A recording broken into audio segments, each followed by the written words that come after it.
Greetings, friends. A Rebel Spy here, Joe Olson, doing a tournament report for the Star Wars CCG Worlds 2021 tournament that just happened this past weekend in Washington, D.C. Um, Let me make sure that my mic is working. It looks like maybe it is. So today I'm going to talk about the weekend, what decks I chose, and all my matchups, and try and give you some insight into the game right now, where decks are at, where the meta is at, and maybe some tips on playing some different things. So coming into this event, the new V17 was released about a month before. And oh, cool. Thanks, Chris. Confirming Joker King in the chat that my audio is good. All right.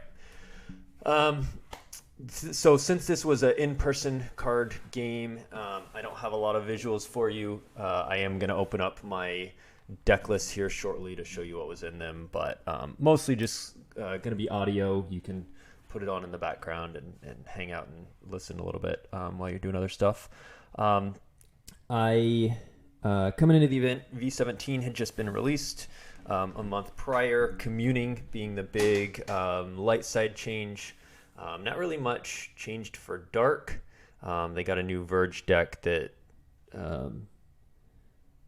I think its ceiling right now is a single theater space deck. Blowing up the sites doesn't seem worth it, but single theater space deck that's sort of the best dark if you want to do the whole I'm just going to sell out and do an all space deck and do the like Image of a Dark Lord, Dark Waters, expand the Empire into the Bureaucrat, all the anti-ground damage, and just try and out damage you in space.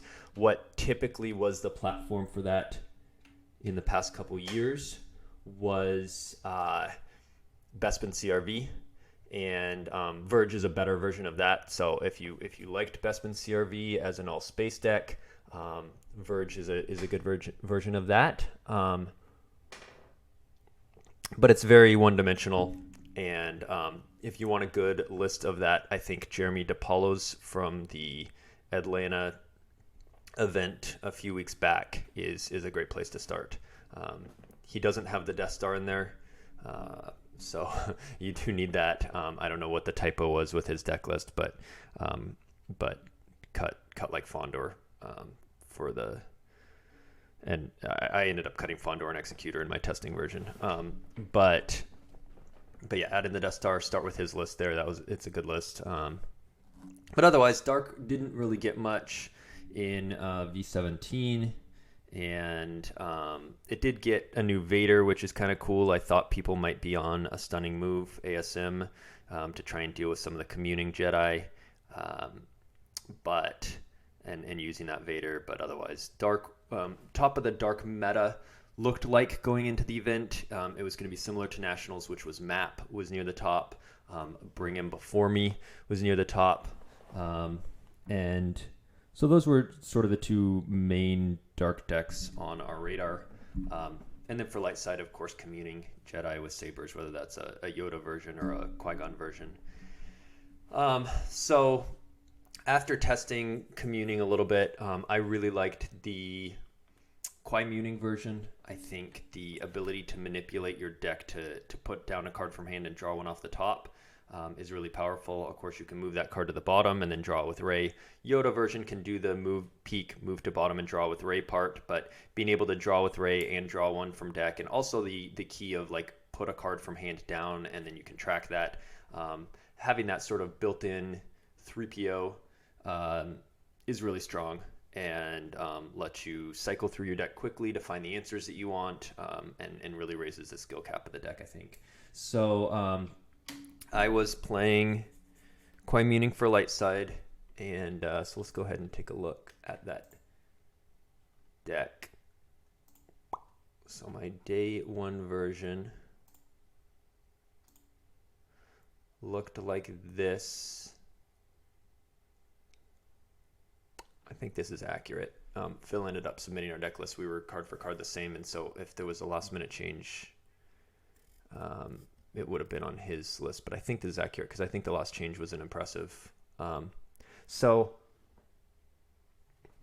notably, what this version looks to do, we had some of the last changes the night before was changing a Hanshui Falcon into a Bips. That way we could more reliably run the solo persona. And I just found we were hardly ever battling in space. We were mostly using space to set up the landing claw right there. And so we didn't need a ship like Hanshui Falcon because we were battling so infrequently with it. This version only plays one battleground site. It aims to just set up a bunch of Jedi. Against space decks, set it up at that site. Against other decks, not even deploy it and set up at the dark side sites. It starts with Walkling, Saitor, and then for luck, anticipating that against Bring Him, you will be able to use the peak. Against Map with Emperor on Exegol, you will be able to use the peak. If you run into a random hunt down that plays Vanny, you'll be able to use the peak. Shadow Collective, while Maul is still hiding, you'll be able to use a peak. And so for luck will give you lots of peaks to help cycle through even faster, find your good cards. Notably, CCT was very prominent at the event, and it does not give you a peak against that unless they miss their Carbonite Chamber pull or their Audience Chamber pull. So kind of a dead card there. You might even consider not starting it. I believe Hayes did that in one of his games against CCT. Is just like started 2 effects for the extra life force. I did tend to start it versus CCT just in case, or if I was able to force him over to the Jabba's dungeon or whatever. But it's pretty much a dead card there.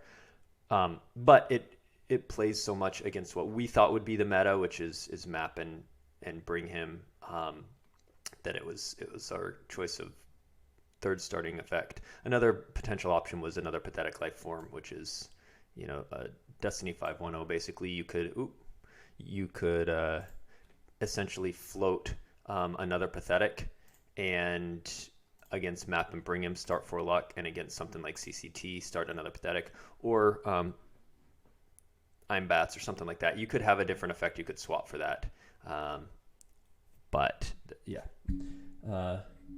Thanks for watching. Glad to hopefully you learned something, and or it will be enjoyable. So let's see what else is not standard out of here. Some of the stuff, Baragwin, there's a lot of green cards. There's 8 green cards between the devices and the weapons. So having a Baragwin, I cut the Baragwin for a little while, and I didn't really miss it. I almost never play the Baragwin, but it's just when you have that many green cards, and 2 of the green cards, which was I guess we added Leia's Blaster and Journal at the last minute. The Journal had been a second deflection, and Leia's Blaster wasn't in. So it had 6 green cards, and most games I never deploy the Baragwin, but it seems too good to have when you have so many green cards, and especially if you're relying on a Landing Claw, him being able to swap if they have any cancelers, and against a space deck, him being able to just retrieve is really good. So Jar Jar pairs well with Wisa for your undercover spy protection, Solo for your interrupts, couple of Yodas and a Brain Dead. Went with this Anakin, which I like because of the immunity. I almost never use the lose 2 to add a Destiny text, and he's very expensive, so I don't love him, but the other Anakin's immune less than 4 just dies so easily, so I don't love him either. So, I don't know. They're a guy. You need personas, but they're not amazing. A Padme and a Leia, a couple of Rays. She's great with that Quiemuning Peak, put under and draw into hand text. Vergence is for like Bringham's Forest, or if Map is running Chiranu up in space, or any sort of space decks like ISB with Chiranu, you cap a drain there. Sand is really good versus Brigham. Anything adding Destinies, especially if you've got like your Anakin's less than 6, your Kenobi's less than 6, your Mace is less than 6 or 8, and so if they can draw 2 Destinies, they're probably cracking and you're losing guys. So being able to just cap them to 1 Destiny keeps your guys on table. And other than that, some standard main stuff: weapons protection, clash. It's got double sorry, and then Odin to warp around, and Jedi Lev. Notably, Alter is for expand the Empire on your boss and ass chambers, so that they if they want to just shut down your ground drain, you can alter it. You can also alter, things like Den of Thieves or Scum. Not against CCT because their objective makes it immune, but against Court or randomly friendly fire. And then Control Tunnel is for Enter the Bureaucrat. If they are, you could also, Sheezer's Bounty or things like that, but mostly for Enter the Bureaucrat. Essentially, if you're in a drain race and you're draining a bunch and they can't get resistance because you've given them 0 to 1 battlegrounds, so you've got, a pile of sabers here and you're doing like 4 or 5, and they expand the Empire to make it a 0 or Enter the Bureaucrat to make it a 1, you lose. And so you need to have those counter cards, and because of Qui-Gon's ability to cycle around, you'll be able to find them. And then you can also, if you top deck them, solo them from Lost. So, standard activation pullers and your weapons. So pretty standard build. I guess the sort of key difference to this and other builds is that there's no sense in it. I had sense recoil because I don't think there's a ton of reacts right now, just Greedo. I had sense recoil in there up until the week of the event, and Bionic Hand was not in there. Brain Dead was not in there. And I wanted a little bit higher Destiny. And I found I wasn't sensing stuff that much. The main reason sense was in there was for map senses. And I decided that just the control and alter was enough. And just being picky on when to use them on what interrupts to protect. If they want to sense my blaster deflection, okay, let that go through and then save the control alter for a second sense on like Brain Dead or whatever. So, a couple of senses are a good call. They were in there. They just couldn't fit. Why Pulsar instead of Rick and Ship? I think they're essentially the same ship. Whenever I compare the two for just like a random ship for a landing claw. They're both Destiny 2. This one's power 4. This one's power 6. One downside is this one costs 5. Pulsar Skate costs 4, so it's slightly cheaper with Pulsar Skate. They're both immune less than 5. They both have a pilot who gives ability 3. So essentially being the same Destiny, the same, one is slightly higher power. The other one is immune to lateral damage. And if you are doing detaching stuff and they cancel it and they're playing like a Verge or something with a lateral damage is pretty bad for you. Immediately taking away a potential of 4 power or maybe 7 power if you have like solo on there or whatever, and forfeit. And being immune to lateral damage is big, and just being slightly cheaper. And the main thing, I guess, is the 2 extra power doesn't really matter because you're not planning on battling. You're choosing this ship because you're going to be landing clawing it. And at that point, I guess you could ask, like, well, then why not just do a generic Y-Wing the way JNAP's Prophet does? Which, fair, that could be an option too. The main reason is a Y-Wing adds 1 pilot or passenger, and this can add multiple. So if you do need to pilot a system, if you want to throw Anakin as a pilot and adding a Destiny, and you put Padme as a passenger and you try and clear stuff out, you have that option. So I do think the extra flexibility of this over a Y-Wing is better. But I think since you're so rarely going to battle, I'd rather go with the slightly cheaper deploy. Okay, so this was my light side list for day 1, and it will change in day 2, and we'll get to those changes and why a little later. Leia's gun was kind of a last minute add, and that's I just clicked on something to remove it again. And that's it's a fun card. I don't know how good it is. It's pretty bubble. It's great against walkers, and it's great against map. Neither of those were that big in the meta. But of course it pairs nicely with Sorry combo. So for dark side, I was between 3 different dark decks. And it's funny. I was between Map and Bring Him, both real solid decks, and then Tigatawatt. My team started bringing up kind of late in the conversation, maybe a week before Worlds, and it's funny because someone in my team chat pointed out after Slack, I think it was Eric or Hayes, pointed out on October 2nd, so like a week before Worlds, I said, and I quote, "Tigatawatt is a no-go for me." I basically said, there's no way I'm playing Tiggerwatt. I don't like it. I don't think it's that good. I don't like it in the meta. It's and so I said Tiggerwatt is a no-go for me. And then 4 days later, on October 6th, the day before I flew out, I was like, all right, I'm spending my day digging for Tiggerwatt cards. So in that 4 days, I kind of switched because there was some things I didn't like about each of the other decks, which I guess I'll just talk about briefly. Map, I was worried about a communing, like the list I just showed you, where they Vergence one system, because I was running Chiranu. They Vergence one system and they Landing Claw the other one, and then they make it all about the ground and communing just being a lot stronger on the ground than map. Theoretically, I was worried about that matchup. That was my map worry. And then also communing was my worry with Brigham. If communing piles a site really hard, like if I was playing that communing list I just showed you and they played Brigham and I pull my Vergence with Don't Do That Again to play to their forest, which then they could self-cap their drains at 2, but I'm fine with that. And then I pile a bunch of Jedi with Sabers at my 2/2, so I'm doing like 5 to their 2. I just win. And if I get 30 plus power, they can't deploy in and crack that. They have 1 Gick they could suicide in, but so it's I didn't like those potential communing games with those 2 decks. So I last minute switched to Deal, which I thought handles mains a little bit better. And the reason why is, so if they have Leia's gun, it's awful for you. That's the worst counter. But if they don't, you can, even if they've got immune guys, you can, the nice thing about the deck is you're doing damage both in space and via occupation from just occupying the sites in front of them.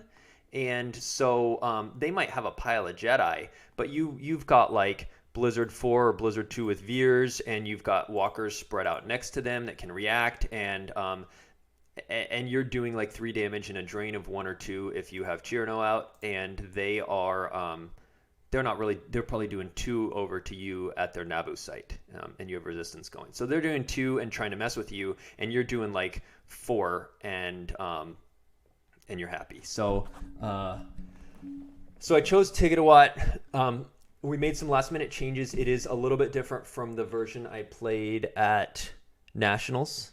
One key difference is adding in I Can't Shake Him for Godhurt and Yularen, because I was worried about Yoda muning running space, having like Dash and Outrider and that sort of stuff. So I wanted a Colonel Wolf so they couldn't reduce my power. I wanted a Godhurt for Landing Claws, and I wanted I Can't Shake Him to get those guys out easier. So this is a little bit more of a space-heavy version. I ended up cutting 1 trample. The previous version had 2 because, like, what are you trampling nowadays? Everything's super high ability right now.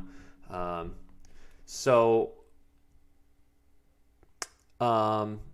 think a lot of people thought Tiggerwatt was kind of dead because of the free ride combo. Canceling occupation, or it could kill an unoccupied AT-AT or ATST rather, or it could let them like cancel a react where Luke or Leia are. I wasn't too worried about it because at most they're playing 1 copy of free ride combo right now, and they are also playing maybe a We're Doomed combo, though that's also not that popular right now because communing doesn't really tend to play Hujix. At least in my experience, they might play Brain Dead, and so less We're Doomed combo.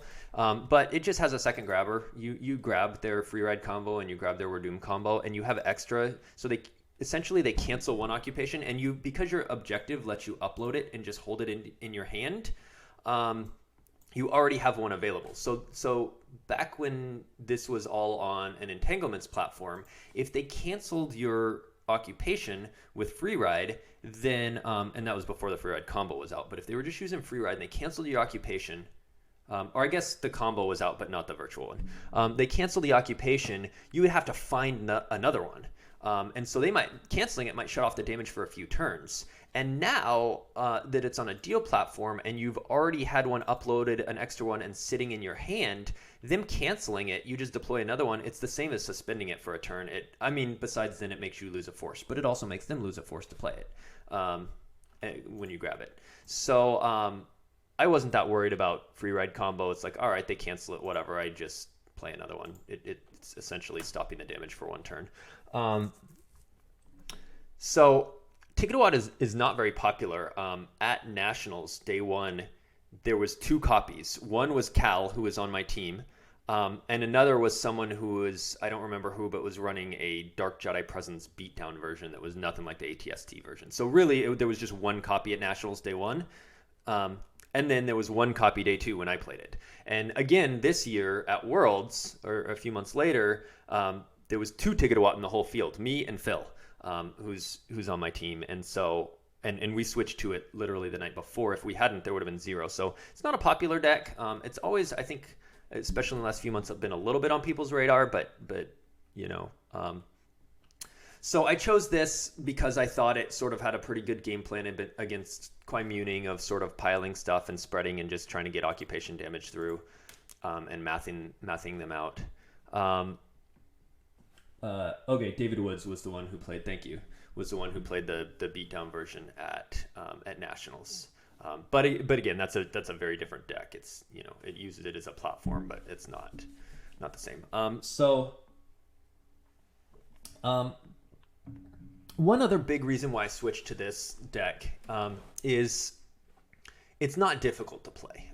It is very, like, you can write out a turn-by-turn script of, like, okay, turn 1, you use mob points to upload the executor, and then you use indoor shield to pull Ozzel and Piet, and if you have them, then you pull, you know, Chirinu or Thrawn, depending if you're playing against a space or a ground deck, and then you activate, and then you pull your executor docking bay, and you pull Bespin system with your objective, and then you count how many they must never again leave the city are in your force if you didn't have one, and then you draw, and then you and then your next turn you deploy the executor, and you put an ATST down at the free move site, and you put 1 down at the docking bay. You ignore your 2/2 to begin with, even though it's a drain of 2 because you want the extra activation from mob points. So then you know, move 1 dude on from the docking bay to executor bridge, and you move the other to the docking bay, or you play occupation, and then you free move and consolidate the docking bay, and then, you know, like you can literally just write out a script. It's not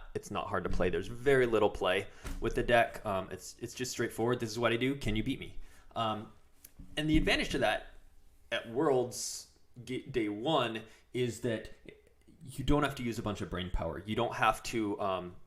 It's 8 games. It's a grind, and having a simple, straightforward deck is a bonus, is a plus. And so I didn't like it for day 2 because it doesn't let me outplay my opponents. And we'll talk more about that when we get to my day 2 choice of Agents of the Black Sun. But this has a Ticket-a-Watt has a very high floor in that it's usually not just going to get crushed by something. But it has a very limited ceiling in that you're not going to, like, outplay and just be able to do really awesome moves. Sometimes you'll go off planet, you know, versus old allies or Diplo or something. But in general, you're doing the same. I'm setting up my occupation. I'm spreading with reacts available, that sort of thing. It's not a high skill deck. And that, like I said, has its benefits in an 8-game day. Okay, so those were my decks for the first day. Is there anything else I wanted to talk about? I think the meta right now is very rock, paper, scissors. In that a lot of matchups, when you flip over the starting cards, you know who's heavily advantaged. And sometimes a good player can outplay the worst player, but I think there's a lot right now of uneven matchups. And I mentioned this in my Hollow Theater interview yesterday. I think Y4 Ops is a good example of this. Of if you flip over and Y4 Ops gets one of its good matchups, like Map or Bring Him, it's like, yay, I win. And if it gets a bad matchup like Black Sun, it's like, okay, I lose. And there's not a lot of play you can do. It's a straightforward deck like Ticket-a-Watt where it's like, okay, I'm going to deploy Haven, I'm going to use Walkling to pull Haven, and I'm going to deploy my ships cheap there, and then I'm going to pay to drain, and I'm going to try and liberate a system, and then I'm going to get out more ships, and I'm going to spread, and like it's a very like fairly scripted deck. And and if they have space, I'm going to move in front, and I'm going to try and get an X-wing cannon and power pivot them, and it's just like it's not a complex deck, but also it's just it lives and dies by its matchups. And versus I generally try to play more flexible decks where play skill can really shine through, where I'm not going to just be hitting auto losses and stuff. So for example, I think this Quaimuning is quite flexible, and it was even more so when it was running Han Shui Falcon and could battle a little bit better in space. But it can, and I guess always going back to my Worlds tournament report last year, where it was the Hunt Down Hitco meta, and my Hitco was running Vergence and 2 BB-8s. And it just gave me the more flexibility to go, okay, I can play this as a beatdown deck, where I'm attacking you with my Jedi Lukes and my EPP Obies and that sort of thing. But I can also play it as a control deck by capping your drain with Vergence and by getting BB-8 ping going and out damaging you. And I like that flexibility. And in fact, Ryan Jellison just posted Agents in the Court fake out deck that he used at Worlds. He went 3-1 with, and it looks like a really fun deck. And my comment on it was like, why not add in the shuffle? Like swap the Lars farm for Mos Eisley and add in the Celebration. And maybe an effective repairs combo. And he's like, and you know, his comment was like, well, I like to beat down with it. And I was like, yeah, but it's like a 2-card swap to really give you flexibility, to give you the ability to say, hey, I'm not going to beat down, or you're too piled, you're too stacked, or whatever. I have the option now to go wide, to drain, to celebrate, and win via that path. And so I tend to like that as an option rather than here's my one path to victory. It either works or it doesn't. And that's kind of what Y4O has, is sort of that one, like, this is my path to victory. I'm either draining you enough in space and retrieving with Luke and outmathing you, or I lose. So I think, and so Y4O was my example of that. But I think the meta is fairly like that right now in terms of like, okay, I'm Y4O and you flip over CCT. Ah, crap! You've got Mitt for my guns, and you're draining 2 at the Despair site, and maybe 1 with projective or projection of a Skywalker, and you've got the gun ping, and like it's very straightforward, and like I think CCT is heavily advantaged, and I think in I don't know. There's decks where it's just like there was one Shadow Collective in the entire field, and I think that's because people decided like, ooh, I don't really like the communing Shadow Collective matchup. And Greg and I did have a really interesting communing Shadow Collective match on day 2. However, I think in general, communing is quite favored, and everyone realized that and went, I don't want to play Shadow Collective into a communing meta. I'm not going to play it.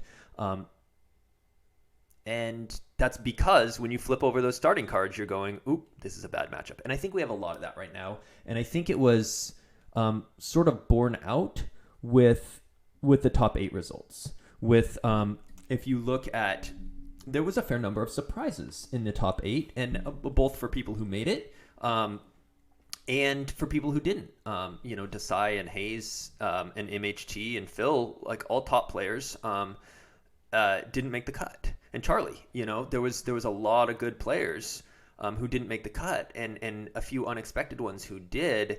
And I think a lot of that was matchup based. Was, hey, these good players got some bad matchups that they couldn't outplay, and these not as good players got some good matchups and got some extra wins. And so I do think our meta right now is fairly heavily matchup based, and I don't have a solution to that. I don't think it's an easy problem to solve. And I'm not critical of D&D for us being at this point, because I think sometimes just in card design that sort of naturally happens. As you design different decks and stuff, at some point, some decks are strong that have good matchups against other decks. And the ebb and flow of a meta means, other ones rise and they're good against that. And then at some point, just due to variance and cycles, you hit a point where there's a lot of decks that are rock, paper, scissors. And I think we are at a point like that right now.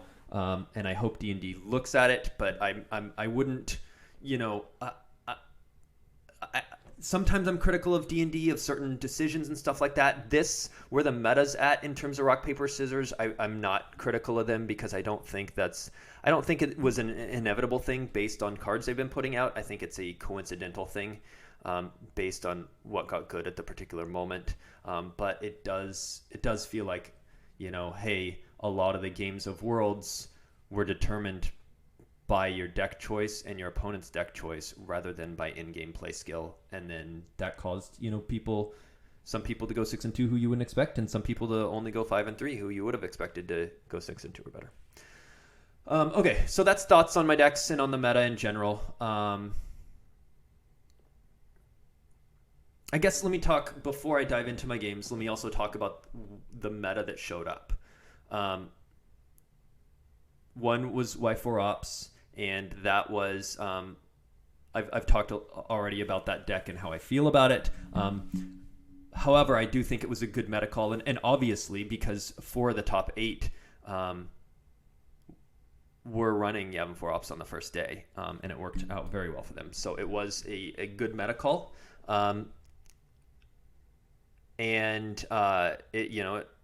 But I don't like it personally as a deck. I don't think it's very flexible, and I don't like having auto losses, and I think it definitely has some auto losses.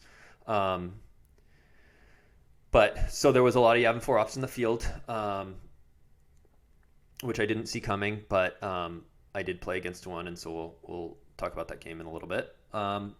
There was a lot of CCT in the field, and a ton of New Allies players had CCT, and then also even some of the indoor guys, Harpster and Werfs, were running CCT. I think Mike Turner,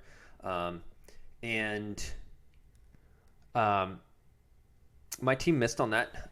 We had talked about their main solution in CCT, which was Disarmed. We had talked about playing a deck with lots of disarms and stuff, and so we had talked about the main solution, but not the CCT platform. And I think the reason why I missed that, personally, I talked about this on Hollow Theater as well, but I'm not going to just assume you've seen that. So if you are hearing this again, apologies. But, for people watching this tournament report who didn't necessarily watch that interview, why I missed that personally, the CCT thing, is normally Scum is not great in a light mains heavy environment, and I thought there would be a lot of communing, so I sort of dismissed Scum. But I missed the key fact that I do think communing is quite good against Court, because it's light mains against Scum. But the reason why it's not against CCT is Luke cannot deploy to the site that the opponent occupies. So against Court, you can deploy him outside to the pit and then move him in and then attack the audience chamber. Versus CCT, you have no way, there's no related battleground next to the audience chamber. So your best case is like you deployed Jar Jar to their Jabba's dungeon and then Luke there with Jar Jar and then you move them in. But that's rarely happens and is not ideal. And so the fact that normally light mains can just attack the audience chamber, and if they do that too early, it's very bad for like a Court or a CCT. But communing running The Last Jedi cannot directly attack the audience chamber with Luke. It gives them time to establish a stronghold there, and then they're a lot happier. And so the fact I kind of dismissed Scum because, hey, it's not that good in a light mains meta, and didn't think about the fact that this communing in particular with Last Jedi can't really attack the audience chamber, and so then it gives IG time to do all its pulls and set up everything and get the disarms and So communing is a legit deck there. So there was a lot of communing in the field. Some map, some bring him, as expected, and then just sort of a wide variety mishmash of different decks. For light, there was a lot of Yops and a lot of communing and a mishmash of other stuff. Echo-based Trooper Adam Fletcher did a great breakdown of a list of all the different decks and how many times they were played and that sort of thing, and put it on the forums. You can go look at if you want a deeper analysis of what was played. All right, so that's the meta. That's my decks. Let's get to game one, or at least the weekend itself. Traveled out, flew out Thursday morning, took the same flight as Phil. So we rode out to the airport together, and flew out, got in Thursday afternoon, hung out, played in the poker tournament. That was a lot of fun. Friday, did a little bit of deck play testing, talked about switching to Tigidawad, or if we want to do bring a map, that sort of thing. Went out to a nice steak dinner. Team 5 has started doing a fancy steak dinner on Friday nights. We did it at Nationals, and then we did it again at at Worlds, and so that was a lot of fun going and just taking a night to treat ourselves. And then it was Saturday morning and main event time. So let me switch here so that, oop, does that still work? So that you can see over on the left-hand side here, I have my matchups. All right, so my first game. So before the first game, actually, before I get to the game, one last thing, probably the last thing. After we all sat down, they did some announcements, and they surprised me by inducting me into the Star Wars CCG Hall of Fame, which was a huge honor. Phil went up and did an introduction speech that was a ballad, a poem that he had composed that he recited with the whole hip hip hooray stuff at the end, and he put a ton of effort into that. He like went on the old Deck Tech archives and looked up like tournament reports, and he found the like name of the deck, the deck title of the deck I used to win the first Washington States, which was called Juzz's Revenge. Juzz was this Australian player, and he used Yavin 4 Throne Room inserts, and I got the deck from Scotland Grell, and so I didn't name the deck, but this was the name of this deck, and so Phil had looked that up, and he looked up a lot of information to integrate in the thing, and it was fantastic, and I teared up when he was reading it because it was just so such a kind thing for him to do, and so I was really honored, inducted into the Hall of Fame. I was feeling a little bit like, have I quite earned this? This sort of imposter syndrome, you're your own harshest critic idea of wondering like, all right, like it's, I feel like maybe I've earned it, but it's not like the clear cut, like, oh yeah, no brainer thing you could argue. And so I was, after I got that, I was just thinking like, I hope I don't scrub out this weekend. Like, I hope I don't just like get inducted into the Hall of Fame and then go 3-5 or something. But that was very cool. Got a cool trophy. I actually, all of my Star Wars trophies are just like in my closet, just like on a shelf in my closet, that they're not displayed anywhere.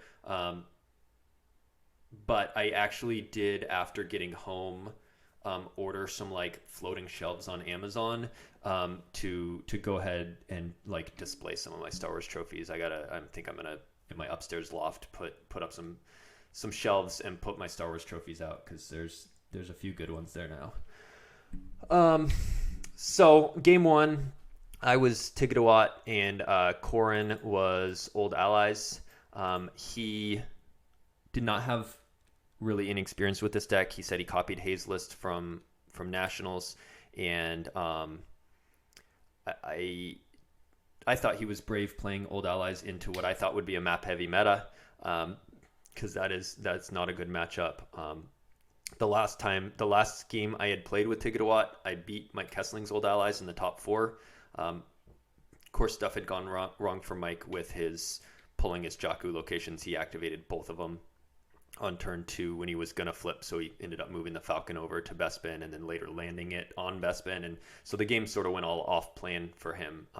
So I knew that was unlikely to happen with Corrin, but also Corrin's unfamiliarity with the deck would, I thought, would be quite an advantage. So I did my standard setup. Oh, one other thing I did want to mention on Tigidawat before I go into the games is I do think it was set back significantly. I was saying I don't really care about the free ride combo. Like, it's not whatever, you just play another occupation. I do think the Goldenrod errata, or Professor, I don't remember what they call the card now. I always mix it up. I always call it Professor and it's Goldenrod, or vice versa. I do think the errata to the shield, where you can't play at turn 1, is a big setback. One, because a lot of times, if you worry that they have a sense recoil, you have to pull the Senate shield, so you have one less shield to play. But two, it just slows it down. A lot of times where you're like, okay, Diplo, they're not going to attack me turn one. I want to go Executor and Guide to a site and just start establishing damage. You can't do the Executor. More importantly, before you would go like Piet to the Executor Docubay, and you could go free Executor, even if you weren't going to move out, like versus mains. You could go free Executor, and you get 2 more activation for mob points. But now, they can just don't do that again, turn off mob points for that turn, and you can't deploy free Executor to turn it back on. You're not allowed to play the Executor for free until turn 2 with the shield errata. And so that means you have 2 less force if they're willing to spend a shield on that, which is big. So between not being able to start early damage when you need to sometimes, and and then if you play the Executor, even if you didn't go to a site, well, especially if you didn't go to a site, a lot of times they might pull Battle Plane, so that would save you a shield, and that never happens now. So those little things cumulatively added up that the shield ends up being kind of a big impact, not being able to start that, and the 2 less force for mob points is big. So it was slower and worse than at Nationals. It's not like an amazing deck right now, but worked out okay. So I was against Korn's Old Allies. I did my standard, drawing for They Must Never Again Leave This City stuff. He set up and flipped. He ended up moving Falcon over in front of... no, maybe he didn't move Falcon. What he did is he set up his stuff. I set up my stuff. And then what I did is I deployed Onyx 1 to Bespin to protect my occupation, so he couldn't just move in front and cancel. And then I moved the Executor in front of him at Jakku to block that drain of 2 and start helping the math against me. He only had like a 4-card hand, and he had already deployed he had already flipped and he deployed like stuff to space. He had already deployed a Leia's transport, I think, with the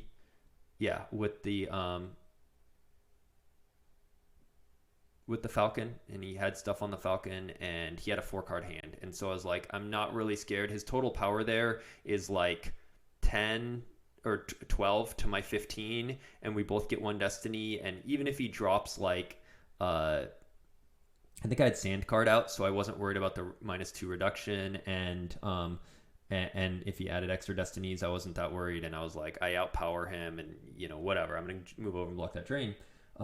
And he, on his turn, with his 4-card hand, he plays Radis. Oh, he had Tanev. It wasn't Resistance Transport, it was Tanev with the Falcon. He plays Radis on Tanev, and he uses Radis to pull Bright Hope, or not Bright Hope, a generic Corvette. And then he uses ABR to send someone used and pull Poe. But he plays the Corvette and Poe in front of the Executor. I think what his play should have been is deployed in front of the Onyx 1. Battle. He only gets 1 destiny because Corvette's ability 1 and Poe is 2, but Poe's adding 1. He would get a destiny. He'd clear my Onyx, and then he would cancel my occupation, and then he could just move them over to Jakku and have that pile in front of the Executor. Instead, what he did is he deployed Radis, pulled Corvette, put a card used to grab Poe, deployed them both in front of the Executor and battled, and then I did a Sand card, and I think I lost a guy, or maybe I had to peel a couple or whatever, and then I just reinforced the Executor, and I basically stalled him by continuing to pile stuff on the Executor while I was just doing a bunch of occupation and little ping drain damages. And eventually I also deployed guys to Jakku. I deployed Blizzard 4 and pulled Vader and at his 2/2 site, and later when he moved in front from the shipyard, I embarked Vader, moved Blizzard 4 to the shipyard, and then moved Vader into Leia's hut. So then he was doing drains over there, and I was getting a drain of 2/2/1 over on Bespin, and or 2/1/1 whatever, and getting 3 occupation damage. And so eventually I just I was just outputting way too much damage to him. But I think if he had, I didn't think he'd be able to come at my Onyx 1 with his 4-card hand, but he could have had he done the Corvette and Poe to Bespin and then moved over. But he didn't, and I just did a bunch of damage, and so I won that game. Next, let me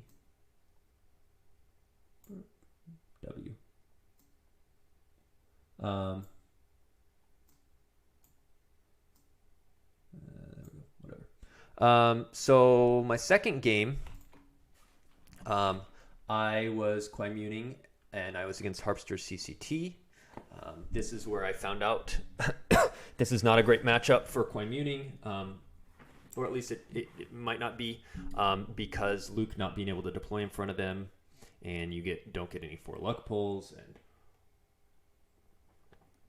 so he set up at the audience chamber and got out the gun ping really quick, and I piled at the carbonite chamber with a couple sabers. So we were both just trading damage. He was draining for 2 and pinging 1, drain a 2 because of despair, and I was draining like 4 with 2 sabers there. And so we were.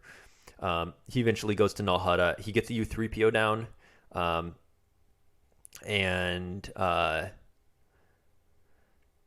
think he like cancels a Sorry combo, but I'm able to finally get Jar Jar and use Wisa to kill U3PO. And but at this point, I'm sort of down in life force because U3PO was like stalling me. So I Odin over to his audience chamber, and he goes like Afra, gets U3PO back and puts U3PO at the audience chamber, moves everyone into the dungeon, and goes over with other guys to the carbonite chamber. So he's like doing more damage.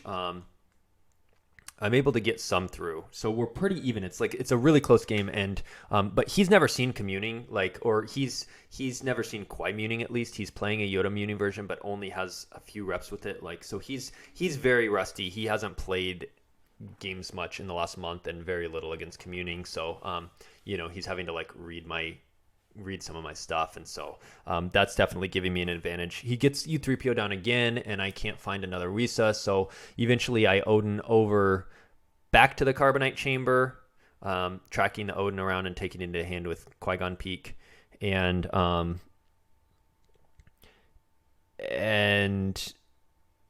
he then moves everyone back from Jabba's palace dungeon back out to the audience chamber, and he moves the people at the carbonate chamber into the security prison. And so we trade damage for a while, and luckily I'm just able to pay for my drain. He can't get resistance going. He goes to one of my non-battlegrounds, and I kick him off, and his damage is free, mine's not, but I'm able to just eke out a win by like 3 or 4. Like, it was super tight, super close.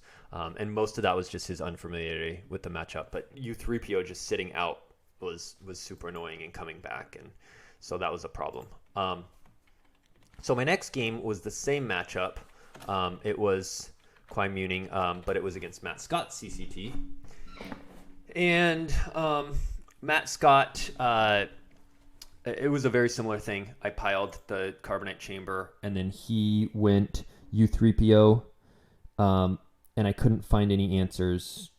And I found a Sorry combo, and I don't remember if he canceled it or if I was waiting to use it or what. But eventually he goes to space with just like an Ellison Hinthra and a Wolf. And I'm like, if I can clear this out, I can get pretty far ahead. And so I deploy Booster and Pulsar Skate, Anakin and Padme, and I battle. But he has a reacting Greedo, so he only loses Greedo and Wolf, and he cracks my immunity, so I have to lose Padme. And so then he comes back with like another pilot and Stinger and Guri. And now I can't use Anakin because Guri caps my destinies, and Stinger's adding a destiny for him. So he battles and he draws a 4/5, and with the Despair +3 bonus, he's like power, and I draw like a 4. So he's like power 24 to my 8. So I lose Anakin and the ship, and I have to like peel 6. So going to space there was like an awful plan. I thought like, hey, I can maybe if I clear him out, I'm okay. I was already so far behind because U3PO had blocked my drain for like 3 turns, and I couldn't find. I was digging for Odin combo so I could move, or I was digging for Jar Jar so I could blow it up. But he found the gun ping early, so he was draining. Every turn he was paying to drain with Despair and pinging me with the gun. So he was doing 3 a turn, and I was doing 0, and I had just fallen far behind. I was like, I got to make this space move because if this works out, I'm back in the game, and it didn't work out. So I lost that game.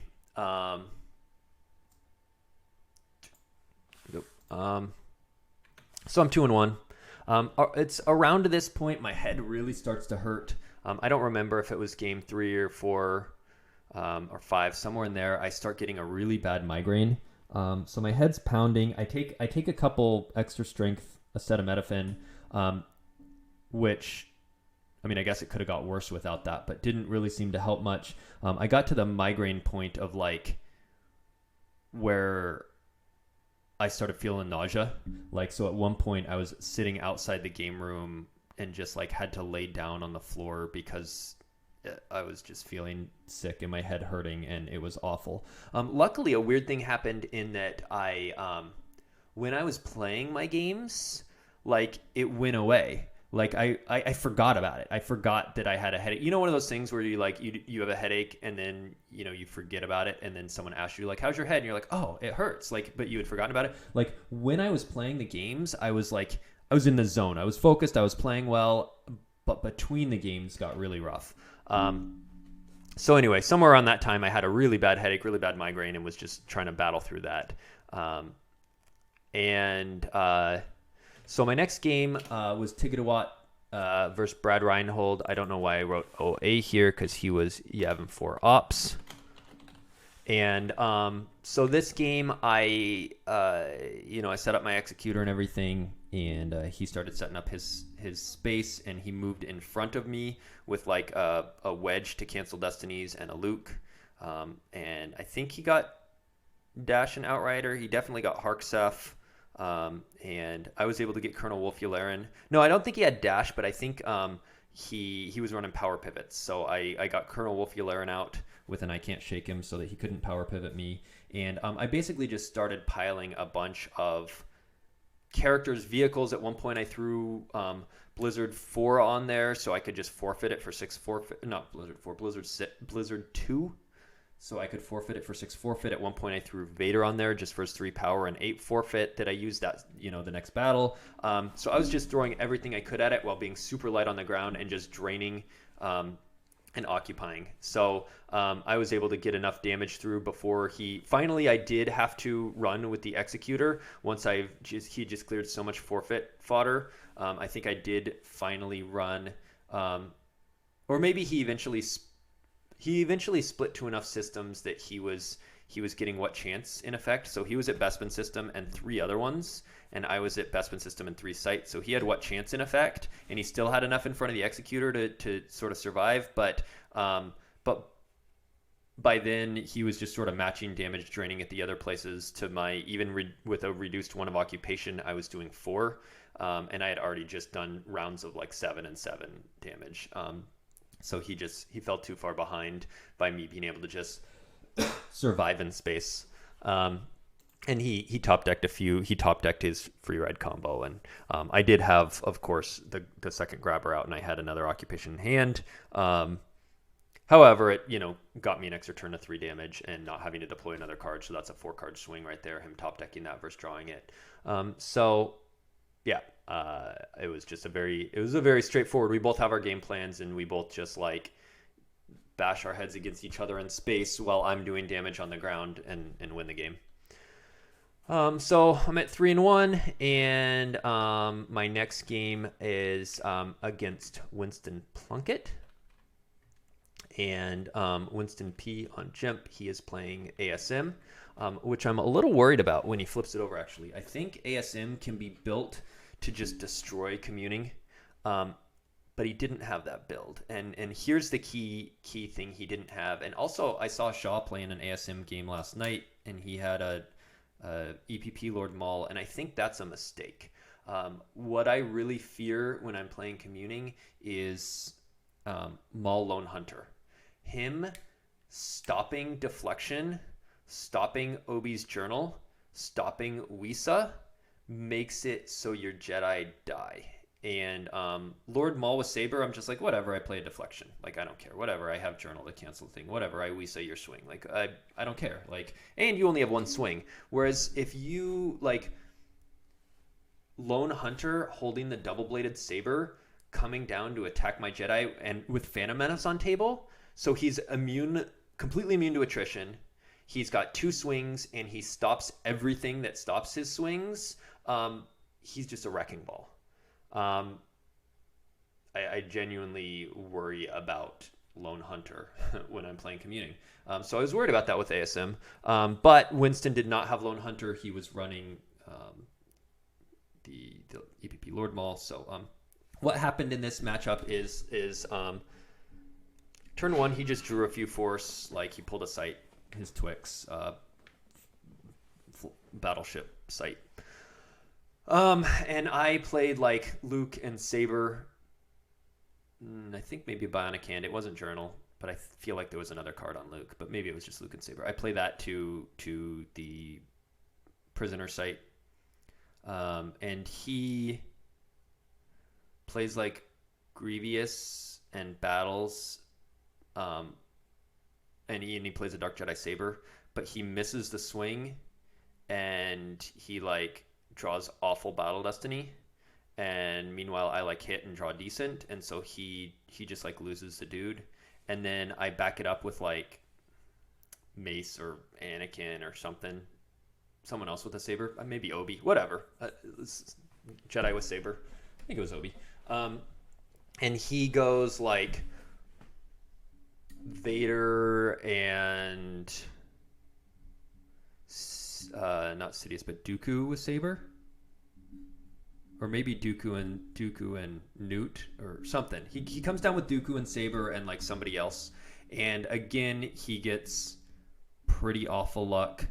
And he loses dudes. I think I had Obi and I played Leadership to add a Destiny. And so like I hit one dude and the others cleared out with attrition. And again, he loses or he clears nothing. So his first two battles, he loses Grievous and Saber, Dooku and Saber, and like another random guy, and I lost nothing. I think I had a deflection for one of the swings, and then another one he just missed, and another one I like Luke redrew or something like that. So part bad luck, part like me having the cards. But basically, he lost multiple characters and sabers, and I lost nothing. And at that point, it was basically like determined within the first few turns by him making these attacks that didn't work out. So then I'm just able, I pile another dude there, and then he can't crack the site. And I'm draining every turn. I pay to drain for 4. It's like 2 icons. Insidious Prisoner adds an icon plus a saber. So I pay to drain for 4, and then I drop a character. And then next turn I pay to drain 4, and I drop a character. And so now I'm just stacked there. And he eventually goes like, he gets the ship up to the system, and he plays Lord Maul over to like his blockade flagship docking bay, but he's not satisfying resistance. So I drain for like 5 at this point with the sabers, and then I deploy a couple characters onto his Maul. I deploy like Leia, and she gets barriered. I deploy Solo, and maybe a Rey or something, and I battle and I clear out the Maul, retrieve with Leia, and then he attacks again, but it doesn't really matter because he can't really do much damage. And I'm doing like 5 a turn from drains, and so I just get a fairly straightforward mains versus mains win, where the first 2 battles just went my way, and then I'm piled too hard for him to do anything. So now I'm 4-1. Head is still hurting, but starting to feel a little bit better. The nausea at least went away. The head never really recovered all day. It was still hurting all day, but the nausea stopped, and that was, that's the worst part. So that at least it was like, okay, people were like, oh, are you feeling better? And it was like, well, my head still hurts, but I'm not nauseous anymore, so that's great. I'll take that. So next game was Tigidawat versus JNAP's Prophet, and one of the things I was explaining about Tigidawat earlier is there's not a lot of play. Like, I'm going to set up at my sites, he's going to set up at his sites, and yeah, I'm going to go deploy over there and try and disrupt, and maybe he might deploy on Cloud City and try and disrupt, but in general, we're starting with our own game plans, and it's pretty straightforward. And so one thing in my Tigidawat list I do not have is Decree V. I did have that at Nationals. That was one of the cuts for some of the more space-oriented stuff, worrying about things like YOPS, but also a Yoda muting space or things like that. Decree V didn't make the cut. I didn't think a lot of people would have Prophet or WAP. Of course, JNAP had Prophet, Robbie had WAP, but I wasn't anticipating those, so I cut the Decree V. And so in this game, it was just, I think Tigidawat is maybe advantaged if it has Decree. and I think Prophet's advantaged if it doesn't. And so what happened is he just spread all over Tatooine. He was getting 4 objective damage in a turn, 3 for a while, and then 4, which was the same or more as my occupation. And he deployed less cards, and he had the one-time retrieval, and he had some saber stuff. He also got out one key to him. I think he still would have won, but it wouldn't have been as big a runaway as he played Landing Claw and Y-Wing pretty early. He used some used pile pulls on them. And I got out Godhurt. I played like Blizzard 4 down to a site to pull Godhurt and shuttle him up.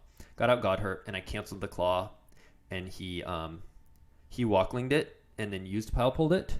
So he played it again, which gave him another round of free drains and another round of blocking my Chiranu Bespin drain. So then the next move phase, I canceled it again, and he deployed Obi and did a 2-card swap for it and played it again. And then the next phase, I canceled it again, and by then he, was essentially able to damage me out the next turn. So the Claw saved him, even though I got her out the next turn, it saved him 6 damage in space plus, at least 3 rounds of free drains. And so that was pretty good. Good move of him. Just even though he didn't have a Baragwin out, he still played Claw 3 times against me via Obi and Walkling. Or maybe not Walkling. He doesn't play Walkling. What did he retrieve it with? It wasn't Ray. Maybe he had Rose out. It wasn't with the Prophet objective. He'd already done that retrieval. Maybe he had Rose out. I don't think he plays Walkling, so it couldn't have been Walkling. But I know he retrieved it once, and then he used pile pulled into it, and then I know he OB'd for it. So he did play it 3 times. I think it must have been Rose that he did it with. And all right. So now I am 4-2. And I am in a I got to win out scenario. My next game, I was paired against teammate Lee Edwards, Terran, on Jemp, and we didn't play this match. We knew the outcome. The reason why I didn't play map was this Quai Muning was they have Vergence, they have Landing Claw, they can take over the site. Quai Muning is quite advantaged against map, and at least our particular build of Quai Muning. And we had played this a bunch in the week leading up to Worlds. We had got on Discord and played some private games, and so we knew exactly how it would go. And we decided to go ahead and go get dinner at this point. So and Lee was 3-3 at this point. He was not going to be able to qualify, and so he conceded, just knowing he wasn't going to win, and why play an extra game. And so that also gave my brain some rest from its headache, and we went and got some Thai food, and we started talking about answers for CCT potentially for the next day, which we'll get to in a little bit. So that was game 7, and then game 8 was versus Jeff Levine's Diplo. And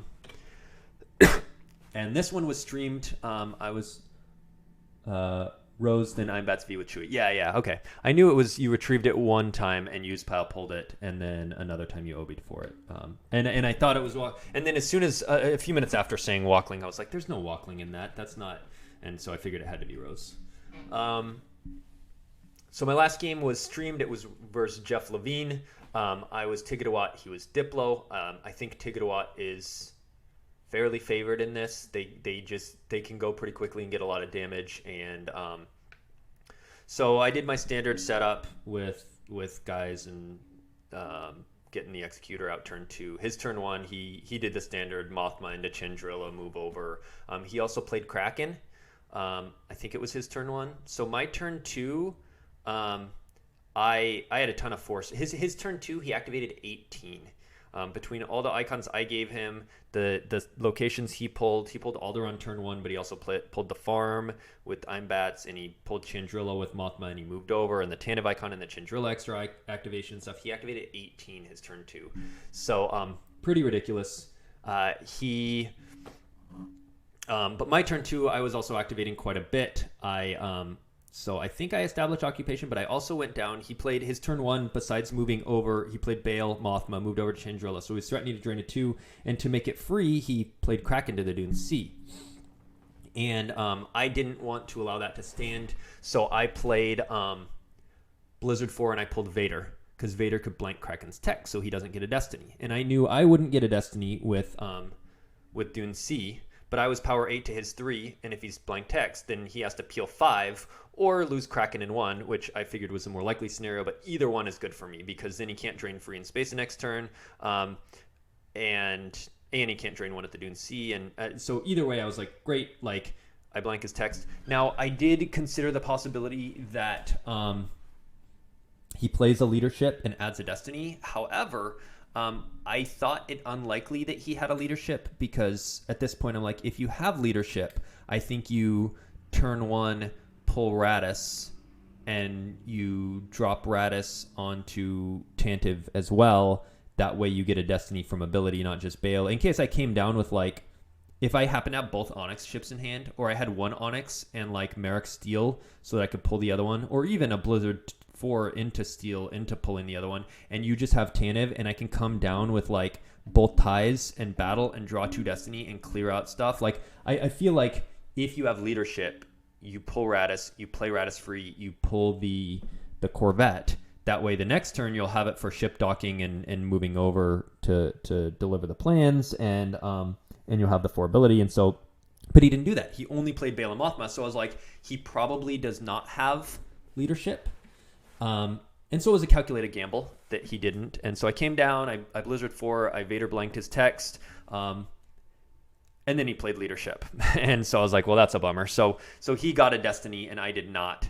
So I was power 8, and I think he drew like a 4. So he was 7. So he just like lost a card, and I had to lose Vader. And then move the Walker over to the Lars farm away from the Dune C, so it didn't just die with no Destiny the next turn. So that was a little annoying, sort of a failed attack. I would still make the same move again, because the potential to kill Kraken in 1 or make him peel 5 is just too good. So, and then I would have established Vader and Blizzard 4 over on his Lars farm and be draining 2 there. And like I liked the play. It didn't work out.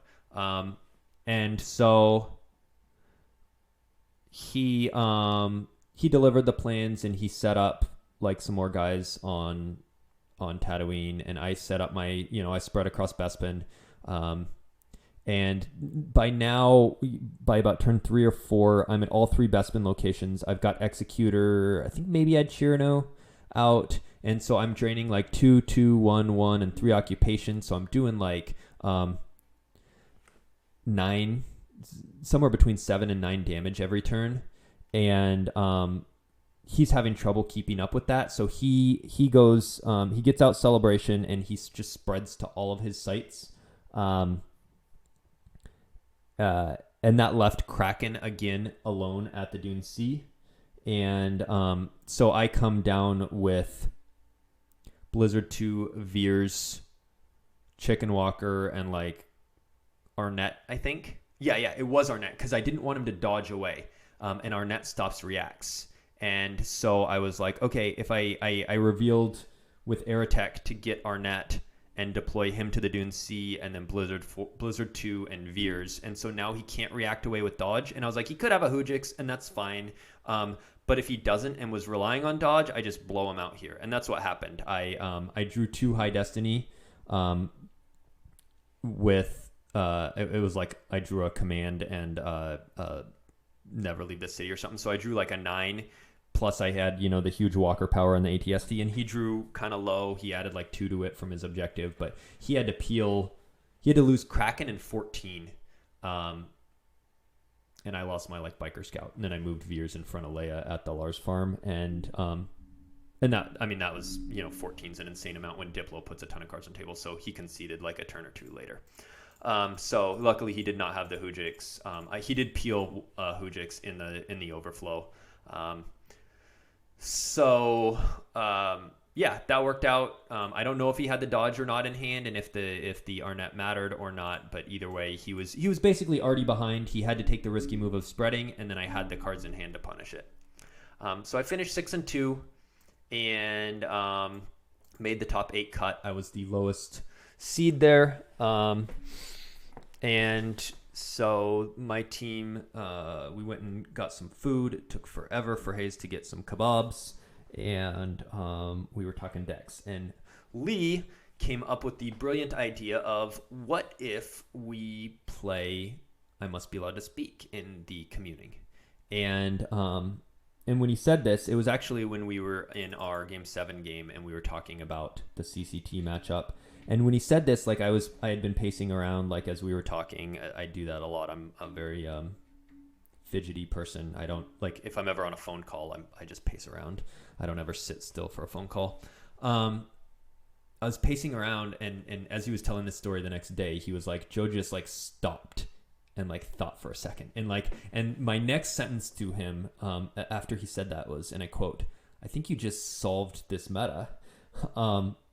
Because, you know, it solves the problem by having the Lars farm that you can pull with I Must Be Allowed to Speak. It solves the CCT problem of you can't get your Luke in there because you can just deploy Luke to the farm and then move him in. And additionally, it gives you a used pile pull while you do that, which is, of course, amazing. You can get your battle tricks, you can get your activation, you can get your journal for their disarms. Like you can pull. Used pile pulls are incredible. And so we decided we're going with Quaimuning. We're switching to have I Must Be Allowed to Speak because it matches up better against CCT, and good. Light side solved. For dark side, so light side going into the weekend, I was very heavily considering Diplo as a day 3 deck, but Diplo just folds to scum with all the CCT in the meta. I was like, okay, not Diplo. So I liked Quaimuning. I didn't like the CCT matchup, and then Lee solved it with Imbats as a way to get Luke in there and to get used pile pulls. And for luck, we just scrapped for luck for that. So I'll go over that list in just a second. Actually, I might as well now. Let's switch back camera views to jump. So this was my day 1 Quaimuning, and my day 2 Quaimuning is here. And it's about 7 cards or 8 cards different. I don't know, something like that. So we switched for luck to Imbats and added in the farm. And then, of course, we already had the Lukes and the Leia for the used pull, but then we added in a Bowie and a Lando to get more used pile pulls. And Bowie had already been in various iterations of Quaimuning just as an extra persona that's good. And Lando, of course, when he's really good on Tatooine and gets you used pull, so he was worth playing. I added in a sense because I wanted some versatility in canceling. I was especially worried about CCT playing a bunch of stunning leaders. And then the U3PO problem that we talked about earlier that both Harpster and Matt Scott did against me where they can, with IG, they can pull imbalance combo to answer your Saris, and then deploy U3PO after they already have imbalance combo in hand. And then your only answer is Jar Jar, which is not in this, did not make this cut for a reason I'll explain in just a minute. Jar Jar and Wisas. But if you can't find your one Jar Jar and U3PO just sits there, you're screwed. And so I was really worried about U3PO and Stunning Leaders, and luckily Quite a Mercenary V stops both. Cancels Stunning Leader, and it breaks cover and undercover spy. And breaking cover is even better than making them lost with Wisa, because then they can't just Afro back into it.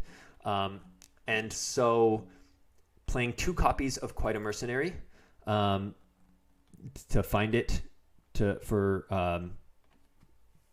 the U3PO if you're in a drain race, or for canceling Stunning Leader. So played 2 copies of that, made it so that we cut the Jar Jar.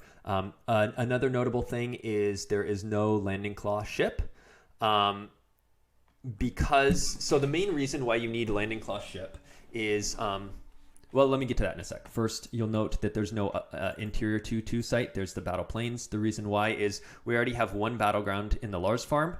So now if we're gonna have a second, rather than have it always be pullable, but just floating, it has to download with this. You have 4 Wisas to upload in hand, and then you can just hold it. Then you don't have a floating 0. And it gives you the bonus of now you have a search on your turn every time to see what's in there, to see like, ooh, which character do I deploy to, use Saitor for or whatever. You can use this as a free search, and then you can pull your 0 and hold it. So we switched that from the 2/2. Now, one reason, the main reason why then it cuts claw and the ship is that claw and the ship are very needed for space decks, particularly when you only have one battleground site. Because if you don't have any space and you have one battleground site, well, you pile there, and then they go to 3 systems and go resistance, and they're out damaging you. And even if you Vergence, a Kashyyyk with Shiranu, they end up out damaging you, and they get cowered out, so you can't go to like their blockade flagship bridge and drain there or anything. They get cowered out. You can't retrieve. You can't use your Baragwin to retrieve because cowered, and you're just stuck at the one site and doing nothing. So you use Landing Claw, and then that has multiple purposes. 1, it blocks a drain.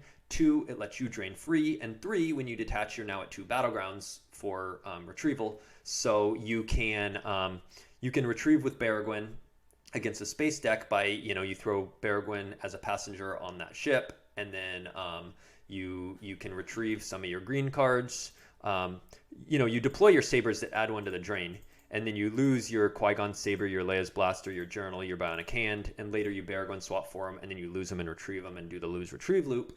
And you can do that because you've got a ship detaching, you retrieve, you reattach, that sort of thing, you satisfy Coward. However, with 2 battleground sites, you don't need to do that. You can just basically go, okay, against a space deck, I'm going to go to 2 sites. I am going to be spreading out my damage, so I'm less vulnerable to stuff like image and things like that, because I can put a couple lightsabers at each site. And then I can deploy a Baragwin, and I can retrieve my other green cards with the Baragwin while satisfying Coward. So once we went to 2 battleground sites, we went ahead and cut the ship and claw. Hopefully that explains that, why you can do that when you have 2 battleground sites, but not when you just have 1. We added in a Nabrin and a Run Luke Run, because I wanted Luke to be able to move freely between the Lars Farm and the Audience Chamber, and also it's good against stuff like Black Sun or Shadow Collective or whatever. Theoretically Invasion, I don't know. And Nabrin, since it doesn't start any sort of arrest order is not popular in the meta, and it doesn't start light side insurrection. It's just another way to move your guys around. So added in a Nabrin, but otherwise the core of the list is the same: the Baragwin, the Solo, the BB-8, Luke's Mace. It cut a Yoda and a Brain Dead to fit some of those other stuff, the Nabrin and the Run Luke Run stuff. I switched back to this Anakin because we decided this is a more aggressive battling deck with the use pile pulls, and being able to drop him for 3 force cheaper plus battle free, essentially 4 force cheaper, is huge. And so we switched Anakins. We went down to 1 Ray. The other list had 2. And that's because you have used pile pulls with Einbats. We decided, 1 less used pile pull or 1 less Ray was okay. And this is all the same. The effects, obviously, Forlock switched to Einbats. These interrupts are the same. Mentioned Nabrin, quite a mercenary. Added in 1 Sense because I wanted to deal with the things like Stunning Leader, not just have the direct canceler with quite a mercenary, but Sense is a versatile canceler. And then these interrupts are all the same, locations and weapons are all the same. So that was the key changes for the night of day 2. Is we basically went Qui Muning is strong, it's solid mains. If they're playing dark mains, I like my matchups. If they're playing space, I like having 2 sites in the Baragwin retrieve. And if they're doing CCT, we now have better answers for that via Nabrin, quite a mercenary. Farm card, used pulls, Sense, Run Luke Run. And then for Dark, let's talk about Dark. This is getting long. What are we at? 1 hour 20 now. All right. For Dark, like I mentioned, I didn't. Tigidawat is straightforward. It's got its defined game plan. You can't usually outplay people with it. Yeah, you can go off planet in battle and stuff, but in general, it does what it does, and that's it. Black Sun is the opposite of that. Black Sun, it sort of always has the game plan of move, pull your Vigo, pull your Emperor site, pull your Shizor's Palace site, move over, flip. Like it sort of has that turn one plan, right? And it does that pretty much every time, turn one. And it has this vague game plan of like establish a system so you're not paying for your drains, because paying to drain one is disheartening, and establish 3 battlegrounds so you can get shadows pings going. And I think, I don't know if you're Joker King says Imbats makes me a sad panda. Yes, Imbats is really good against dark decks that are on Tatooine, Court and CCT and Watto, and yeah, I think you being a Court fan, Imbats is a pain. You just get to pull all the answers as light side. JNap, if you're still watching, or if you watch this later, whatever, I think you can tell this is literally built off of a GIMP file of his from some event, probably the NPC, because I never bothered to foil. I don't even own this foil. Like, so if you actually if I loaded this game to play, the cards this card would show as foil for me because that's the way GIMP works, but it wouldn't for my opponent because I don't actually own this foil. So I think the reason why these cards are foiled, that's my guess, is why these cards are foiled, is because this came from a GIMP export of a JNAP deck. So little funny thing to note there. So I chose Black Sun because it does have that sort of turn one game plan and sort of the vague game plans of get 3 battlegrounds for your Shadows Ping and get to a battleground system so you can drain free. But beyond that, it's it's really flexible. You can go wide and turn it into a damage race. You can attack with things like Fett and Aura and Django. This is an attacky aggressive version in that my 2 quietly observing characters are EPP Mara and Dr. E combo. Whereas JNAP's was less attacky aggressive. His 2 quietly observing characters on day 3 were Mitt, which is a pilot for your characters, but and he does stop space weapons, but one of his big functions is ping damage. So he's more of a damage doer than Dr. E, obviously. And his other quietly observing character was Erica V. She retrieves. Her thing is drain races. So his 2 characters, you can sort of see a theme between our 2 decks just from that quietly observing difference, in that he chose a ping guy and a retrieve guy to do a math race, and I chose aggressive attack guy and aggressive attack guy to do to give me more battling options. And the reason why I like that is because I think you already have enough damage potential between your drains, between your Shadows Ping, between your Voyeur, and your ability to go wide if they give you locations, that I wanted to have a little bit more oomph in case I needed it in terms of battling. Otherwise, it's a fairly standard list. I don't usually like shield pullers in decks. I think shield pullers as cards are overrated. And I've said this before, but for those of you who haven't heard it, my argument against shield pullers is that what you are saying, besides its alternate text, cancel Savrip, there's not a lot of Savrip in the meta, or Surprise Assault, not a lot of that. Cancel attempt to remove a just lost character. Okay, I guess there's a little bit of Jedi's Resilience, there's a little bit of Old Ben, but that's a pretty weak reason to use it. It's really, you're using it for the shield pull, but you get to play 4 shields already. So essentially what Cold Feet is a 5th shield. And so what you are saying when you play Cold Feet is that 61st card that I cut, my 5th shield is better than that 61st card. And for me, that's almost never true. It's almost my 61st, 62nd, 63rd card are all better than playing a 5th shield. So I would just rather do smart shield play and just get busted at 4 and have a good 60th card than have a shield puller.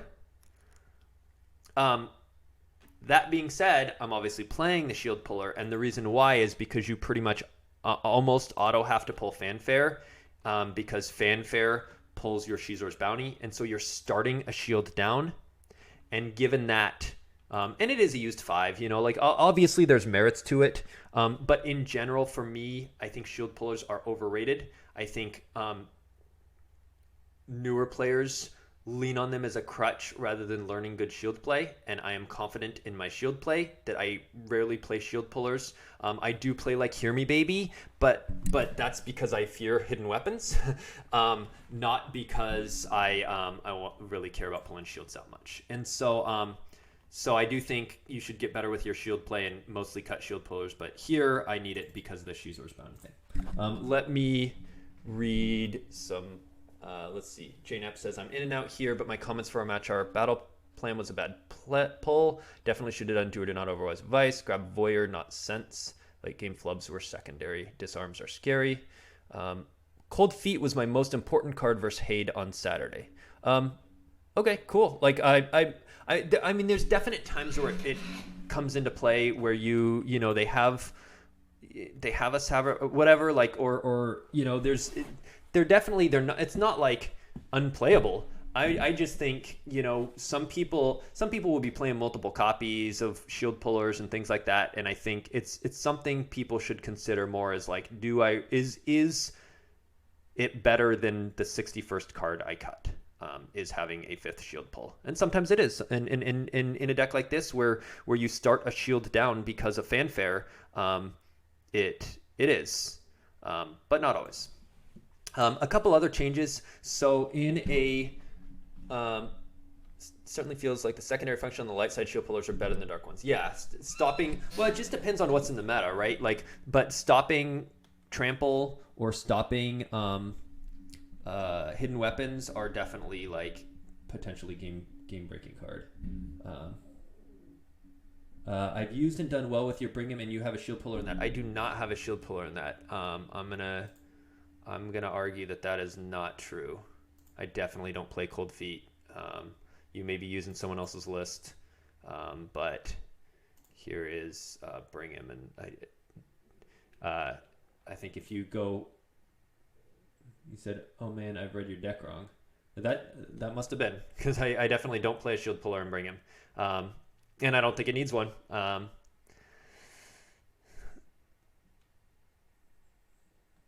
Good point on fanfare. I always feel like I want more shield pulls with Black Sun. Yeah, agreed. And we discussed cutting the Cold Feet, and I was like, nah, you can't with the fanfare pull.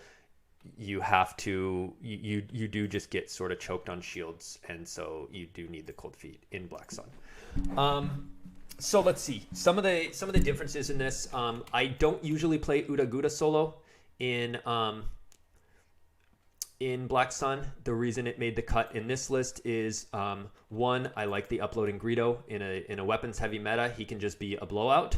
That may actually come into play in one of my games later against someone in the chat. Greedo can be a blowout, so being able to upload him is pretty good. Jin is not heavy in the meta, but she can be seen in some of the Yoda Muning decks, things like that. And so breaking cover is kind of nice. But then also I wanted some neighboring answers. I do have Sense in there, but also with Kwai Muning, Yoda Muning, not running Insurrection not being big in the meta at all, I was worried.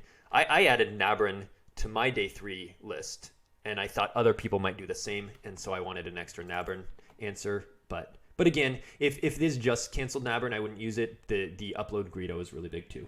So that was a change. The 3 disarms, communing and sabers, fully immune Jedi with sabers, they're bad, they're scary. I wanted a bunch of disarms, and so some of the cuts to make that happen, there had been a Jodo cast and a hidden weapons in here. I cut both of those. I think I cut one other character. I don't remember what it was. But yeah, so this was the list I played for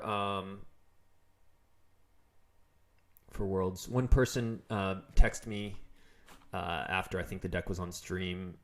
They texted me later that evening and was like, hey, why was Mulsith Infiltrator in there? It's just it's another independent ship that you can play. You can deploy it there with any of your pilots and turn it into a battleground, and so that you can drain free and it's just Destiny 6. So you've just got 3 good ships, and then I don't think Java's Space Cruiser is that good now that it can't pull the dude for free. So and since I'm not playing MIT, it doesn't have anyone to pull, and so it's just a Destiny 6 one that you can throw a pilot on and an extra ship.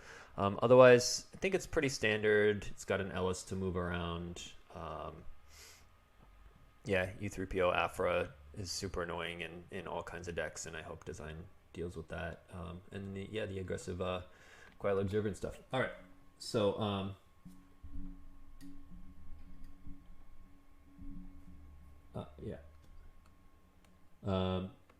let's see. Concern a gifted 3PO. Oh yeah. That great. Good point, Hayes. Is we had Darrow into Probot for a gift because we knew JNAP was in the top half of the bracket, and so I had a 1/4 chance of matching up with him, and we figured he would not change decks. And so if he did kill Probot and then play a gift, we wanted the Uta Guta solo as an extra out against a gift. I forgot that. Good help. Okay, so we got the decks figured out doing Black Sun and the communing with Bats. So now on to day 2. I was paired against Greg Shaw for my first match, and I was communing and he was Shadow Collective. And when he flipped over Shadow Collective, I was happy. I think communing beats Shadow Collective, or is quite favored against it. However, Greg Shaw is a great player. He played really well, and some stuff went wrong. So what happened in this game? A lot of my next few games get fuzzy. You can go watch both my games against Shaw were streamed. Both my games against Matt Scott in the finals were streamed. My JNAP ones on this day were not. But if you want to go see the stream, you can for those. To the best of my recollection, so in the Shaw game, I got TRM'd, meaning I got no activation with my 4 Wisas, Boss Nass Chambers, 3 Speaks, JCC. Saw none of that. And so his turn, he and not only none of it in my hand, but also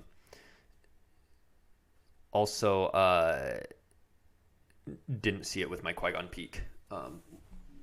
So, looking at 9 cards, had none of those. And so his turn, he deploys the 2-0 First Light Sight and deploys one of the 2-1 First Light Sights. One of them he pulled with his objective, and the other he played from hand.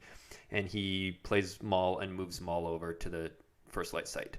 So I don't want Luke to get blocked out of there. I have like a Run Luke Run in hand. I don't want Luke to get blocked out of the First Light Sights because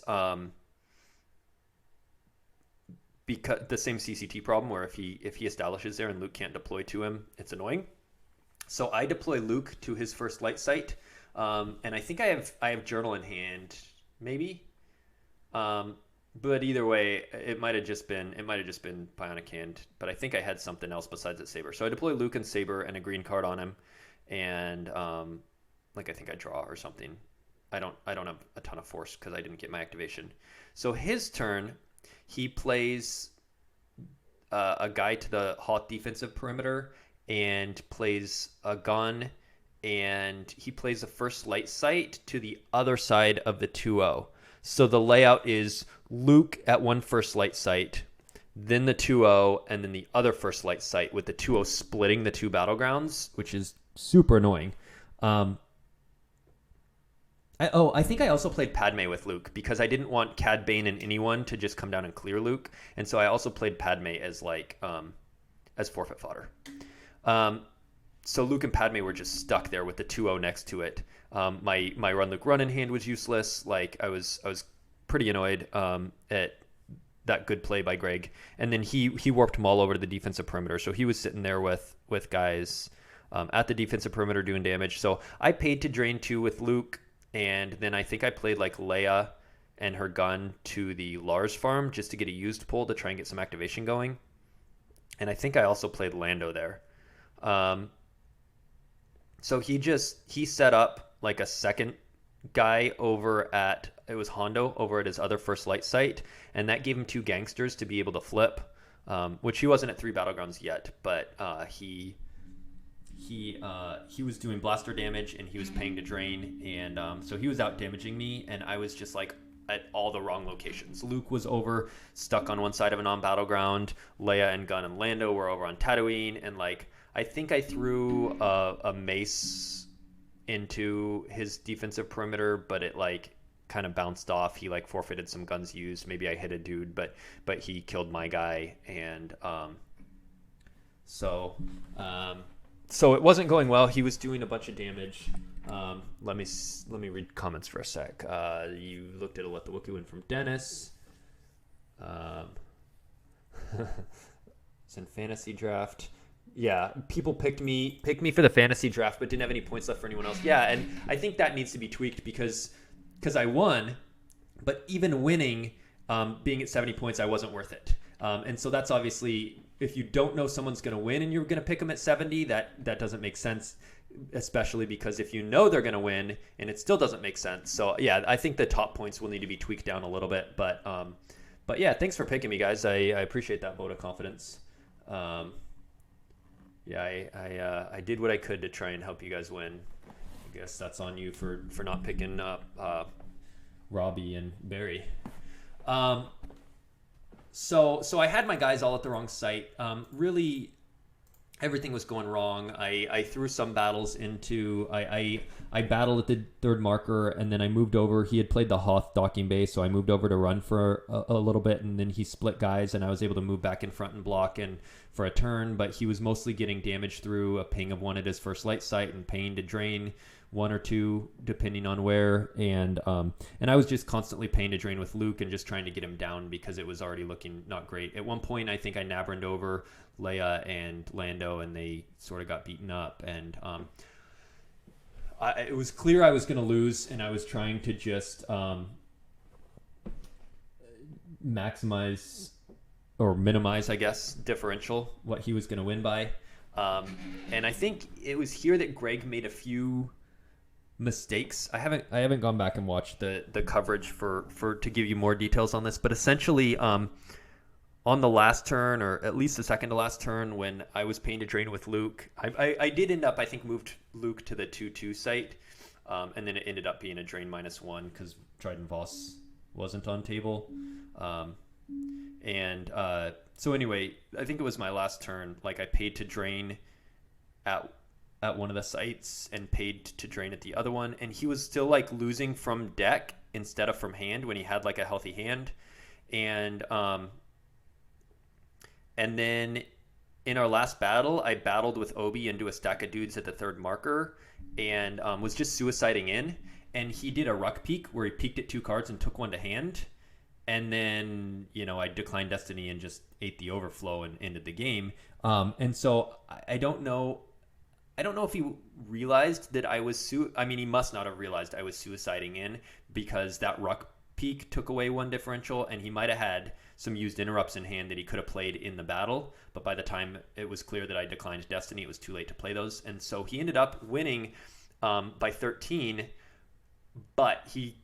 Obviously, without the ruck peak, he wins by 14, and maybe 15 or 16 if he loses from hand that turn to drains instead of from reserve, and maybe 16, 17 if he also has some used interrupts or whatever. So it was only 13, but I think he did not maximize his in-game differential, and he could have won by quite a bit more. Let's see. JNAP was the one to pick. Yeah, JNAP's good value. JNAP, especially, he got second. JNAP got second at the NPC and top 8'd last year's Worlds. So he was just a solid pick coming in. I think, just because he's been playing really well. I think Charlie was a solid pick too, and obviously he didn't make day 2. So his final result, but the way he's just been killing it on Jimp and was top 8 at Nationals, and he only missed the cut. He went 5-3. He only missed the cut due to some bad luck losing to Hayes the last game. But yeah, JNAP's just been playing phenomenally. It was a good pick.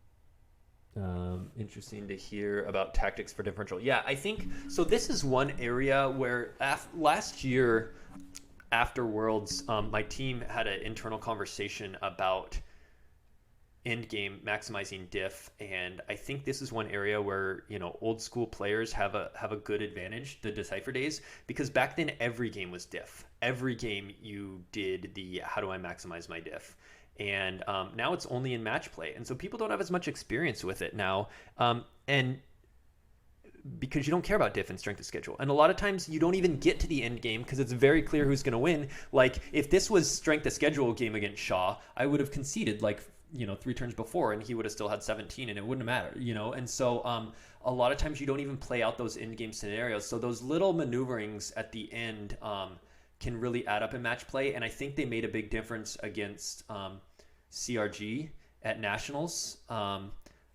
where I don't think he made any mistakes in max minning his diff per se. But me being able to grind down diff against his Shadow Collective and my No Idea, so that I was able to win the match by 1 and advance. I do think that is an underrated skill. If I were a player who is starting to get better and starting to make more top 8 cuts, someone like Charlie or CRG or JNAP, one of these ones who's like, hey, I'm getting pretty good at this game. I'm starting to make the cut more and more. Where's the next place I can improve my game to start winning events? This is it right there. Is start playing out the end game more instead of just conceding or accepting a concession. Obviously, you can't force someone to play, but if you're playing some practice games with teammates or whatever, you can ask them to like let's play this out and talk through and get practice at those end game scenarios and maximizing diff. Because in terms of advancing versus people, I definitely feel like it is a strength of mine that comes into play, that has come into play frequently recently. All right, so that was the game versus Shaw. It sort of went wrong early with no activation, and then my guys being at the wrong sites and him making the good play of splitting the sites and piling at the defensive perimeter, and my main damage was just like that Luke drain consistently and making him deploy stuff. And I got him down to 13 before I killed myself in an Obi battle. So my next game was my Black Sun versus his Yoda Muning. And I wasn't quite sure what to expect this game. I thought most Yoda Munings played Camino into the cloning chambers for activation, and then they would play like a Han Chui Falcon or maybe an Air 5 or something for space a little bit. If they weren't doing a squadron assignments, obviously then they're doing Luke in space and maybe Dash and whatever. But with no squadron assignments, I thought they would still play some space and just like do a Falcon and Air 5 package. But he didn't have space, and so I wasn't really sure what to expect with this. It was just a strong like mains build, and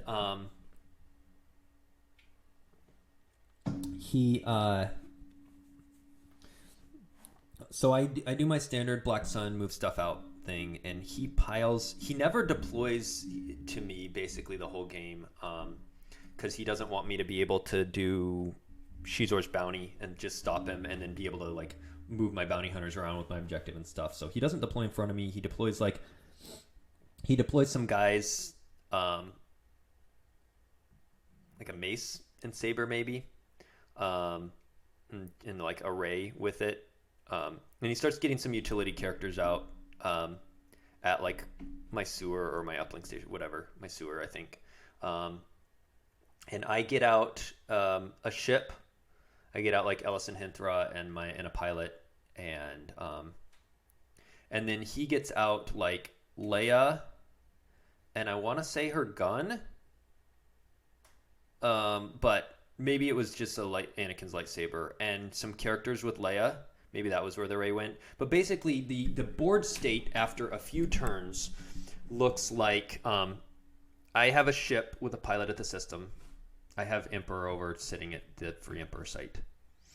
I have at the middle Coruscant Battleground uplink station, I have Shizor and like a few dudes.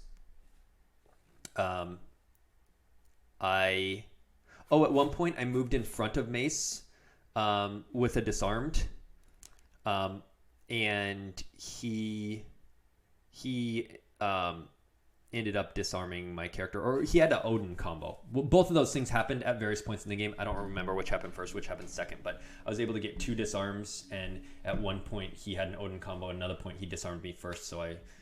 but anyway, he had like a 4-card hand, but he was able to get everything because of Rey and Yoda peak and stuff, and so he Odin comboed 1 disarmed, and then he like moved Mace away. But basically, so the board state is my ship. I'm piled at the middle site, and then he is at the other 2 sites.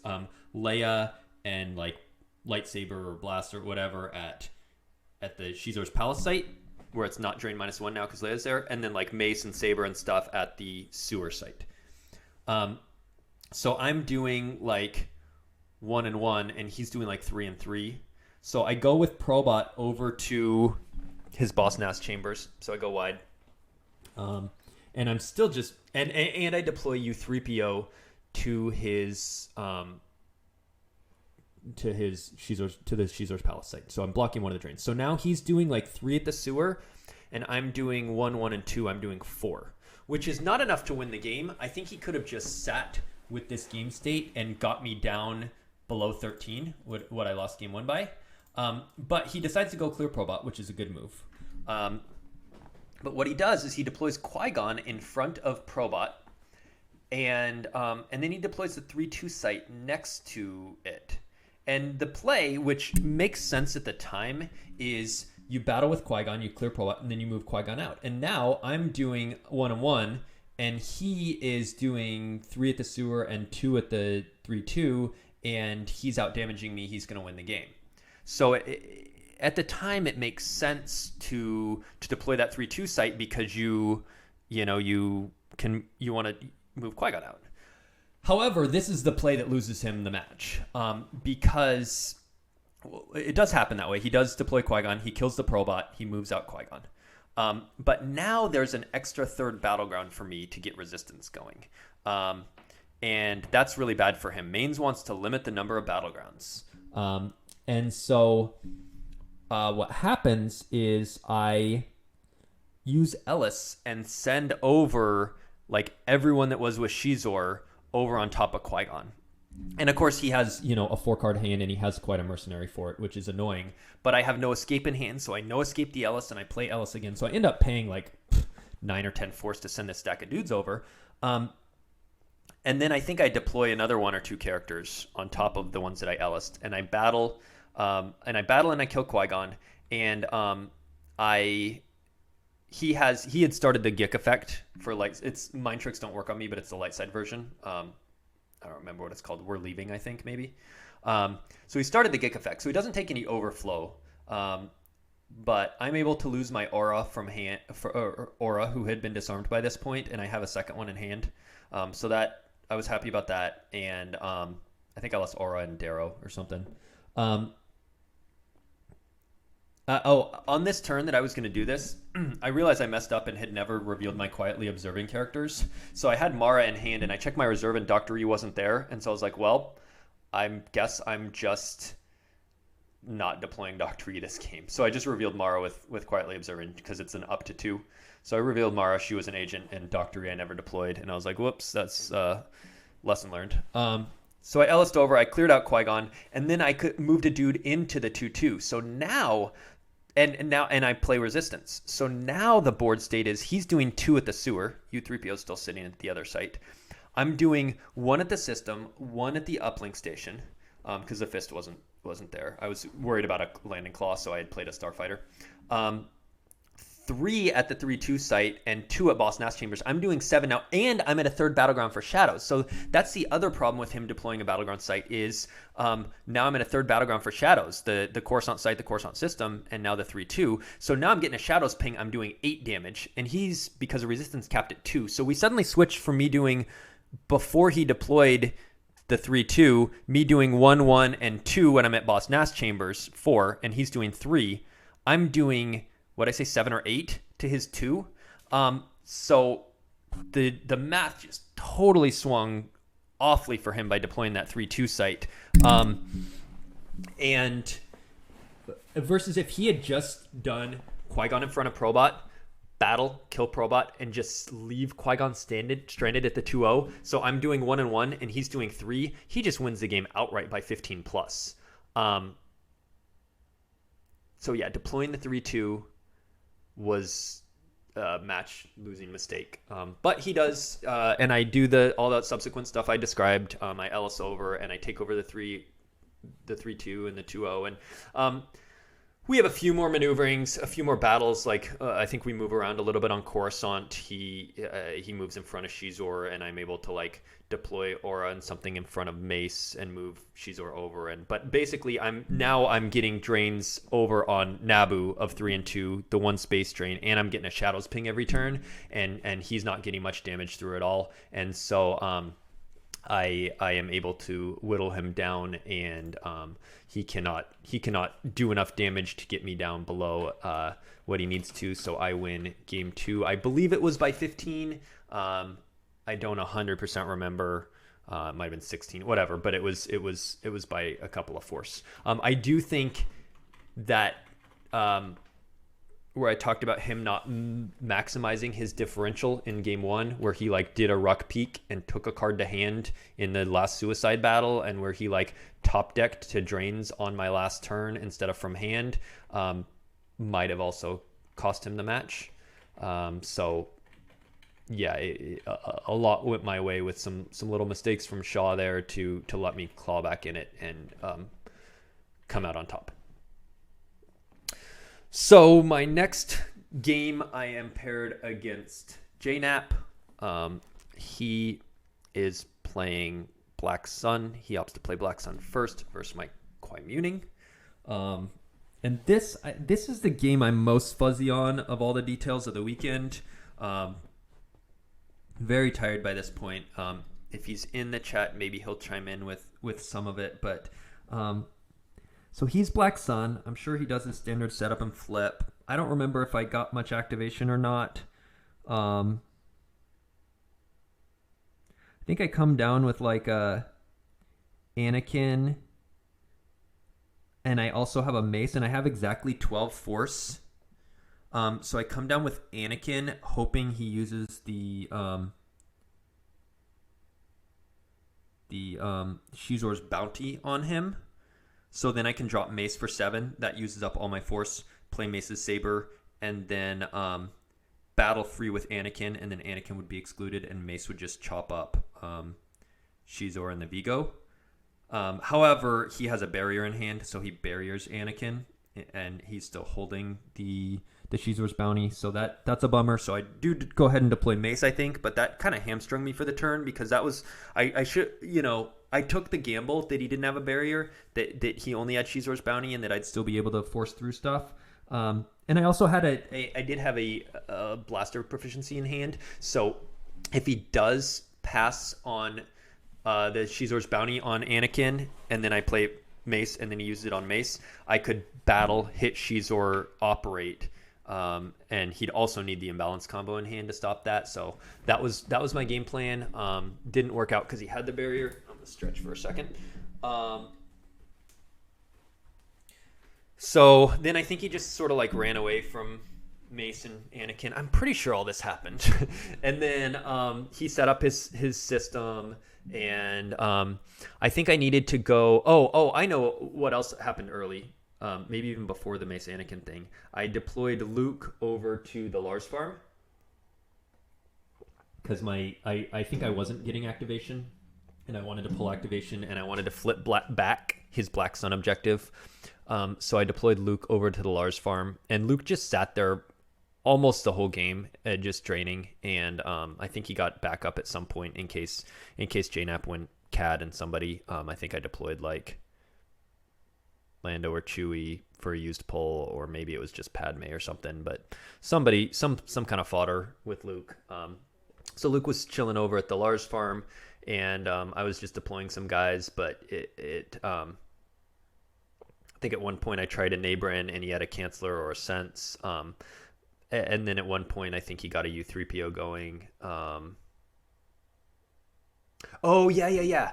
Okay, good. Thanks for the reminder. So eventually, I moved Anakin away. I put him in front of the Emperor, and Jaina played like uh, Crack Fett and Dengar with gun and like maybe somebody else, and he played Force Lightning used on Anakin, and I basically was like, oh crap, I'm about to eat like 15 overflow. This is awful. So I had my sense in my hand.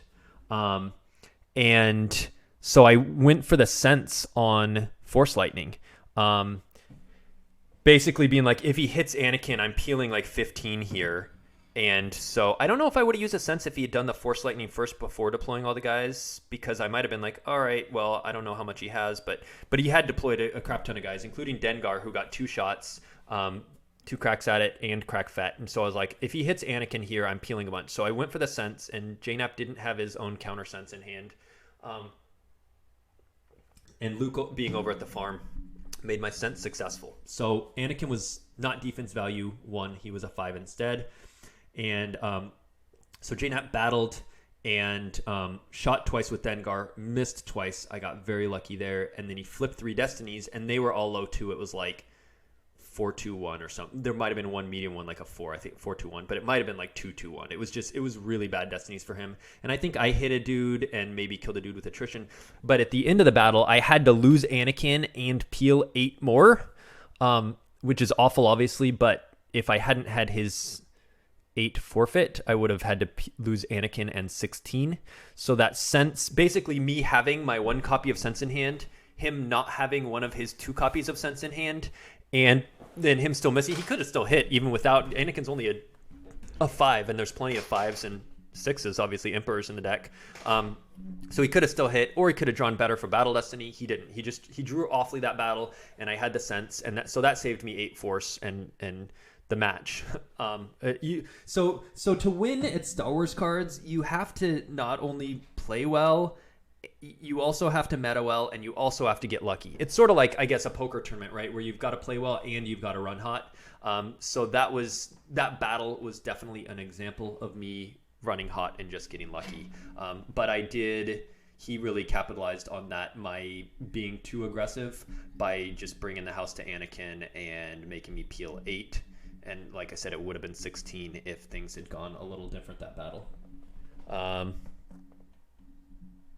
And let's see. You missed Anakin twice with Dengar, drew 4-4-2 with Fett, Cad, Dengar, maybe Emperor. And I drew a BB-8 for Destiny. And so I only had to peel 8. Whereas if I draw 1 there, I'm peeling like 6 more. Or 5 more, however the decimal point works. I don't want to figure it out right now. But I'm peeling another 5 or 6. If I don't draw BB-8, I draw low. So yeah, I drew super high. He drew low, and he missed the shots. But I still had to peel 8.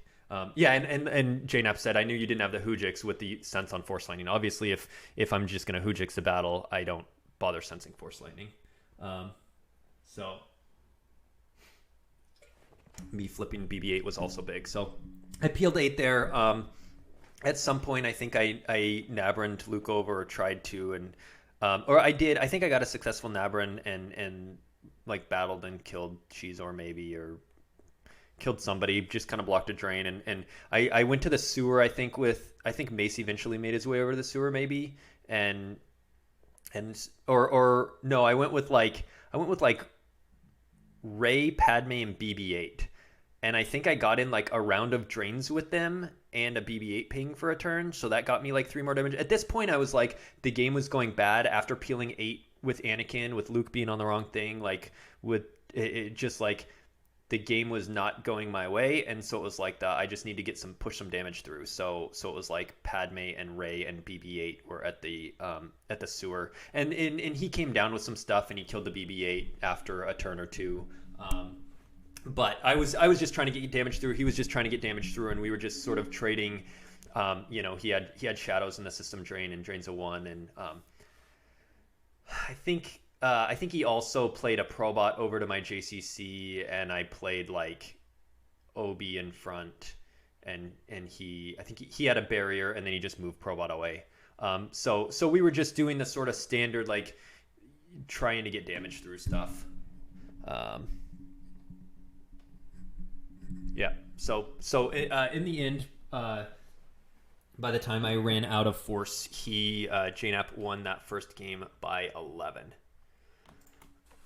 So I was down 11 in that matchup. So the next game was my Black Sun versus his Prophet. And I figured, and I need to win by 12 plus. And I figured that would be difficult because JNAP plays both of those decks. So has played, anytime he plays against a Prophet with his Black Sun, he gets experience in the match. And anytime he plays against a Black Sun with his Prophet, he gets experience in the match. And so figured he'd know pretty well, but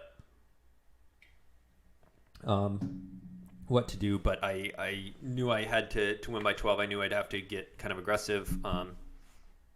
So he... let's see. I did my standard, So I get to start aliens. So I start Darrow, pull Probot, and I also played Aura as my other starting alien. So they sat in the audience chamber. I got out Shizor, Vigo. I think I had like a site in hand, so I got a bunch of the locations out turn one, like I drew. I also think I played an Emperor. He declined to Professor, so I got a free Emperor on the first turn. And then he played Wisa. He got out his Boss Nast Chambers for activation. And he just drew, I think. And I was able to set up a ship. And so then so I was flipped like the first turn. I was able to do a ping damage. He pulled Battle Plan. I didn't want to pay to drain one. I set up a ship. I moved out. To flip me back, he went with Luke the Last Jedi to my sewer and a Din to back him up. And that flipped me back. And I'm not 100% sure why he did that play. Maybe he'll comment here in a second. But I would be playing Luke over on Tatooine and taking the use pile pull, knowing that eventually I want to free Han. Eventually I want to clear out that audience chamber. That my main path to victory, if I never flip and it makes it all about a Coruscant battle, I probably don't win. My guess is he's thinking, okay, I have Odin or Nabrin. I can eventually get over to Tatooine with them if I want. But right now, I'm not ready to attack the audience chamber, and I can't drain on Tatooine otherwise. I can't go to my other Tatooine sites and drain because of my objective. So let me go to the sewer with Luke and Saber, and then I can start doing a drain of 3 and whittling Joe's life force down because I won game 1 by 11. So let me just go to the sewer and start doing damage, was my guess. So he says, I was cautious in walking into a barrier Shizor disarmed counterbeat at the audience chamber, so I went with Luke. I needed Protector Chewie and Leia, Rebel Princess, or General Jar Jar to get through Darrow and Probot. Okay, so Chewie Protector. I'm working this out because I've never done this match from the other side. Chewie Protector, because Darrow is like heroic for Probot, and you want to kill Probot so you can get your gift through. So you could play Chewie, cancel Darrow, and then kill Probot, or General Jar Jar could blow up the Probot. But yeah, you weren't finding those, and you couldn't wait to find them because I was pushing damage and had a gift answers. Yeah, I already had the Probot for the gift, and then I started getting once Shizor's out to a site, and you're at a system. Well, with the audience chamber, that's his third battleground. So even though Emperor was over at my Emperor site, I started getting Shadows pings very early, and I started draining 1-1 very early, and I was getting objective damage. So yeah, you had to go Luke somewhere, flip me back, at least stop the objective damage, and yeah, without, I could see not wanting to attack the audience chamber because I Shizor's bounty, and then if I disarm, and that makes sense. The one play that confused me, maybe you can answer, is at one point, the first time I broke a gift, you just moved U3PO in and played a gift, and then you said, yep, I know you have Probot, and I was like, all right. And then like my next turn, I activated and I did my damage and I deployed whatever, and then like move phase, I was like, break cover, and it broke the gift cover, and I didn't understand why you did it that time. So anyway, so that happens. He's at the sewer. I'm just starting to spread out wide. I deploy an EPP Mara onto his Tatooine Jabba's Palace to set up another drain of 2. I deploy a P-59 to his antechamber to set up a drain of 1. And of course I have resistance going, so his Luke drain, which he is paying for, trying to get me down in damage, is only 2. And so I'm just starting to do a whole bunch of damage, like every turn now. I'm 1 at the system, 1 at Shizor's site, like 1 at the uplink station, 1 Shadow's ping, 2 at Jabba's Palace, 1 at the antechamber. So I'm max of 7. I'm not always getting all, that was sort of the peak. Like I didn't have all of that right away, but I'm just starting to ramp up the damage, and he's not doing much damage. So he moves in the 3PO, and I break the cover. Like I said, I didn't understand why he did that the first time, but he moves U3PO out. He drops the Premier Obi Virtual with Luke over onto Coruscant, and he uses the swap to get a gift back, and he moves in and a gifts again, and then attempts to Odin away so that he can... hey, JNAP, where were you going to Odin 3PO?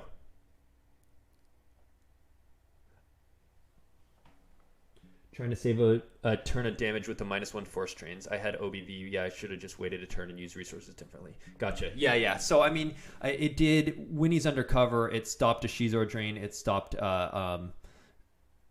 system drain, and it made Mara's drain only 1. So it saved you 3 force that turn, but it did prevent a gift from... Okay, yeah. So JNAP was going to nab... So he attempts an Odin on a gifted droid, and I have a question. So we paused the clock for a rules question where I'm wondering, can you do that? Because undercover spies can be targeted by interrupts, but the AR says undercover spies move during opponent's move phase. So can you and so it's eventually ruled that the interrupt overrides the rules basically, and so he can Odin him. But I do have a sense for it. He has sense grabbed, but I have enough force saved. So he. I wanted to save the sense, obviously. If the rules don't allow that, then I don't want that play to happen, and then I can sense something else. But so he moves in, plays the gift the second time that he swapped 4 with Obi. He pays to Odin him away. I pay 2 and I sense it, and then on my turn it saves him another round of drains. But then I'm able to break its cover for a second time. Yeah, Hayes says the AR should be clarified to say that regular moves happen during opponent's move phase, because the current entry it's not explicit. It talks about movement being in opponent's move phase, but it doesn't say all movement. It doesn't say regular moves. It's I think the ruling was correct that the interrupt should override, but it was worth asking. So anyway, I think it was ruled correctly. He decided he can Odin, but luckily I did have the sense. So then I wouldn't have to dig. Probot's obviously never going to catch up to the gifted droid. So I would have had to dig for Udaguda solo, which he could have sensed, or I might have had to draw enough cards to then not have enough differential, whatever. So that would have been a problem. Luckily I did have the sense. I was prioritizing digging for those. Because I knew a thing like Nabran beatdown or whatever could be bad news. So I sensed it and I broke the cover a second time. It did one more round of -1 drain, saving him another 3 or 4 by that point.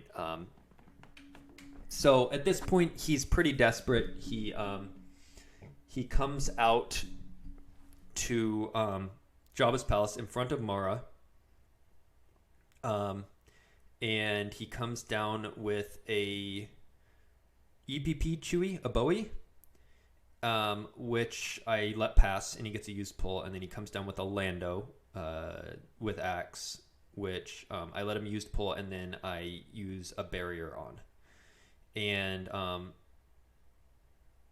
I attempt to Ellis Mara away from his Jabba's palace to his Boss Nass chambers, because my reasoning here was, next turn I'll do 2 damage there. His 2 good characters are just stranded at Jabba's palace, and the antechamber was in between with P-59, and then was the audience chamber, so it would take multiple turns to get in. They can't drain. I don't really care about them. I'm just going to Ellis over and do 2 more damage. He had the Quite a Mercenary to cancel it. So he cancels my Ellis, and then he goes to battle Mara with Chewie. Lando being excluded because of barrier. And I have Greedo, and he used his last force to battle. So I react with Greedo, and he says he's going to swing, and I say, "Oop, you can't. I have Greedo there."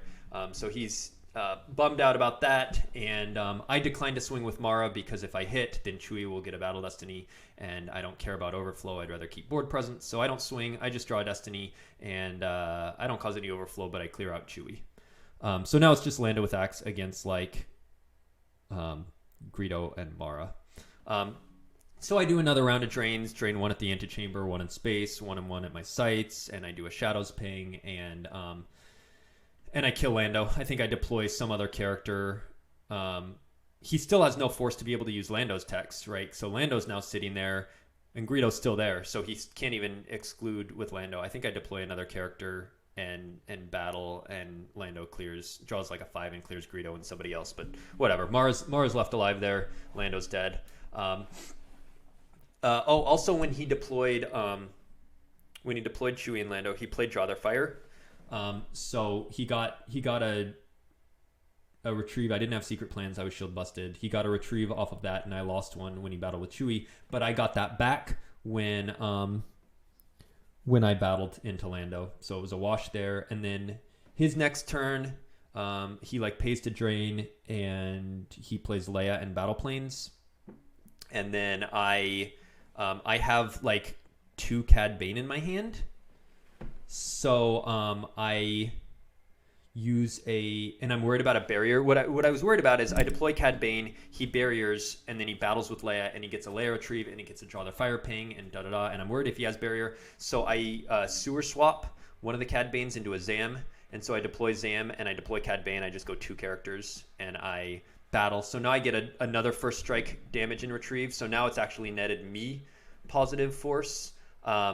And I had an imbalanced combo track. Oh, I was tracking like a madman this turn. I guess I'm not mentioning that, but this game, like at one point, so he was playing Visored Vision over and over, and this was kind of a key thing. He was causing a fair amount of damage with Visored Vision, but it let me know exactly what was where my use pile, so I could shadows pull stuff. So like one turn, I eventually got U3PO in front of his Luke towards the end, but one turn, because of a Visored Vision, I knew exactly where an imbalance combo was, so like I was able to wipe that into my hand, wipe and shadows draw it into my hand, so then when he played Sorry combo on U3PO, I was able to just cancel it with imbalance combo, and then the next turn I recirculated and activated up to that 4, and that was the turn I attacked Leia, so I knew Leia would die, so I dropped Zam and Cad Bane on Leia and battled her, and I drew the imbalance combo of 4, and so she died, Cad Bane died, Zam did 2 damage because Leia's a leader, and I got the Draw Their Fire damage, and then I moved Zam in. And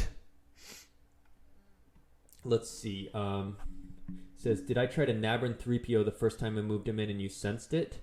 Other way around. Yeah, I think that's what happened is you did I think you Nabrined U3PO, or were trying to Nabrin U3PO in, so you could have gifted him and then just regular move him out. But I grabbed the Nabrin and sensed it, and that's when you grabbed my sense. And then, so then a couple other things after other key things is after JNAP played Odin combo, I used Visored Vision, lost twice because there was key cards I did not want him having back. I don't remember the first time I used it because I'd grabbed Nabrin and I Visored Vision lost something I did not want him to get back. And then when he played the Odin combo to move the droid out, I sensed it, stacked my second sense, and I knew I didn't want him doing that same trick again if he could get a gift back again.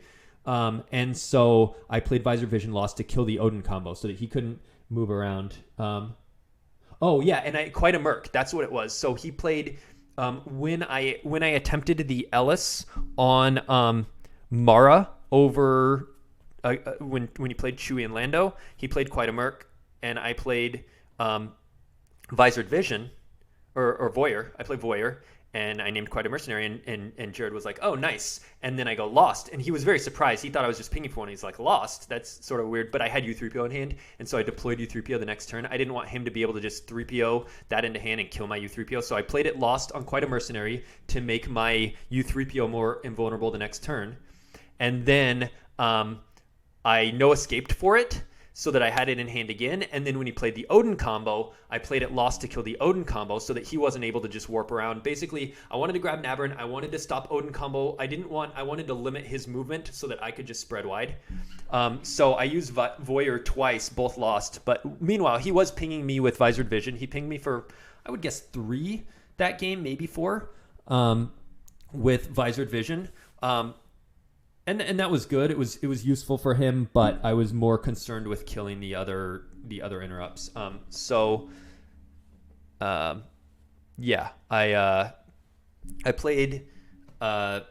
Anyway, I was tracking a bunch. I was tracking his cards. I was tracking my cards. I was voyeuring. His Visored Vision let me know where imbalance was, so I could play it against his Sorry combo to keep my U3PO alive. So I was taking like no damage, and he was. And I was spread all over. And so after I killed that Leia with Zam and Cad and made him peel 2 to Zam and to the Draw Their Fire, then I moved Zam into his 2-0 site.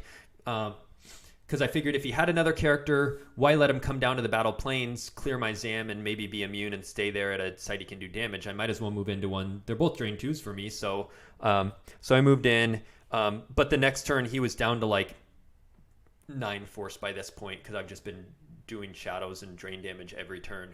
He's down to like 9, so he pays to drain, but I'm going to do like 6 next turn, or maybe he's at 7. But I have enough he can do one last round of drains, and then he's dead. So I end up winning game 2 by, I think it was 15.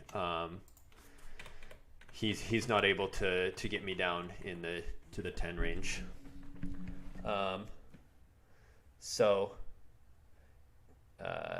Hayes says it was a chess match. Yeah, it definitely was. J-Nap says masterful play of interrupts by you. Yeah, it was. That's why I picked Black Sun, is because like you have those options to like play really well. There are decks where you don't have that option. Like it's very straightforward, and Black Sun is not straightforward, and I love that. I love that you can just like path of victory your way. So Key Control, hey, how you doing, buddy?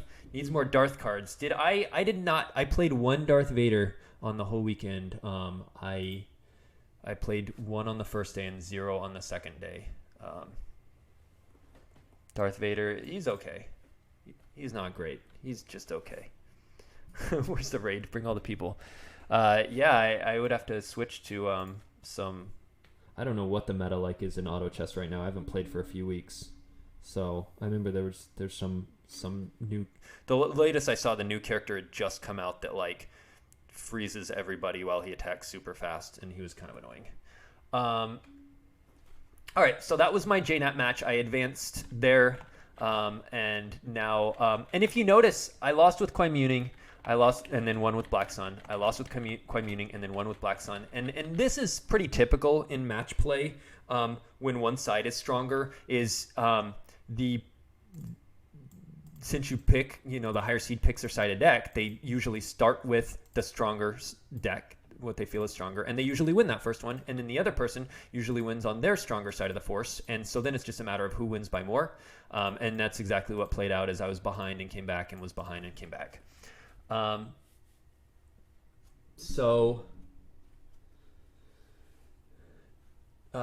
Next, I was in the finals versus Matt Scott. And if you recall, we talked earlier about how I had lost to Matt Scott the day before. He was running CCT and I was running Quaimuning. And now today, or not today literally, but in the next day, in day 2, it was the same decks. I was Quaimuning and he was CCT. And though, of course, I had changed to the IMBATs, and we thought, this should help solve the deck. But of course, we knew he'd probably change some cards too and whatever. So he picks CCT first. And so I am running Communing IMBATs versus CCT, and it was a pretty quick game. I think I can recall most of it. So his turn 1, he does a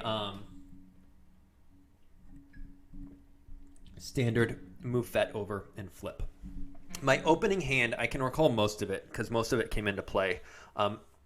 My opening hand was Master Luke, Speak, 2 Quite a Mercenaries, Solo, and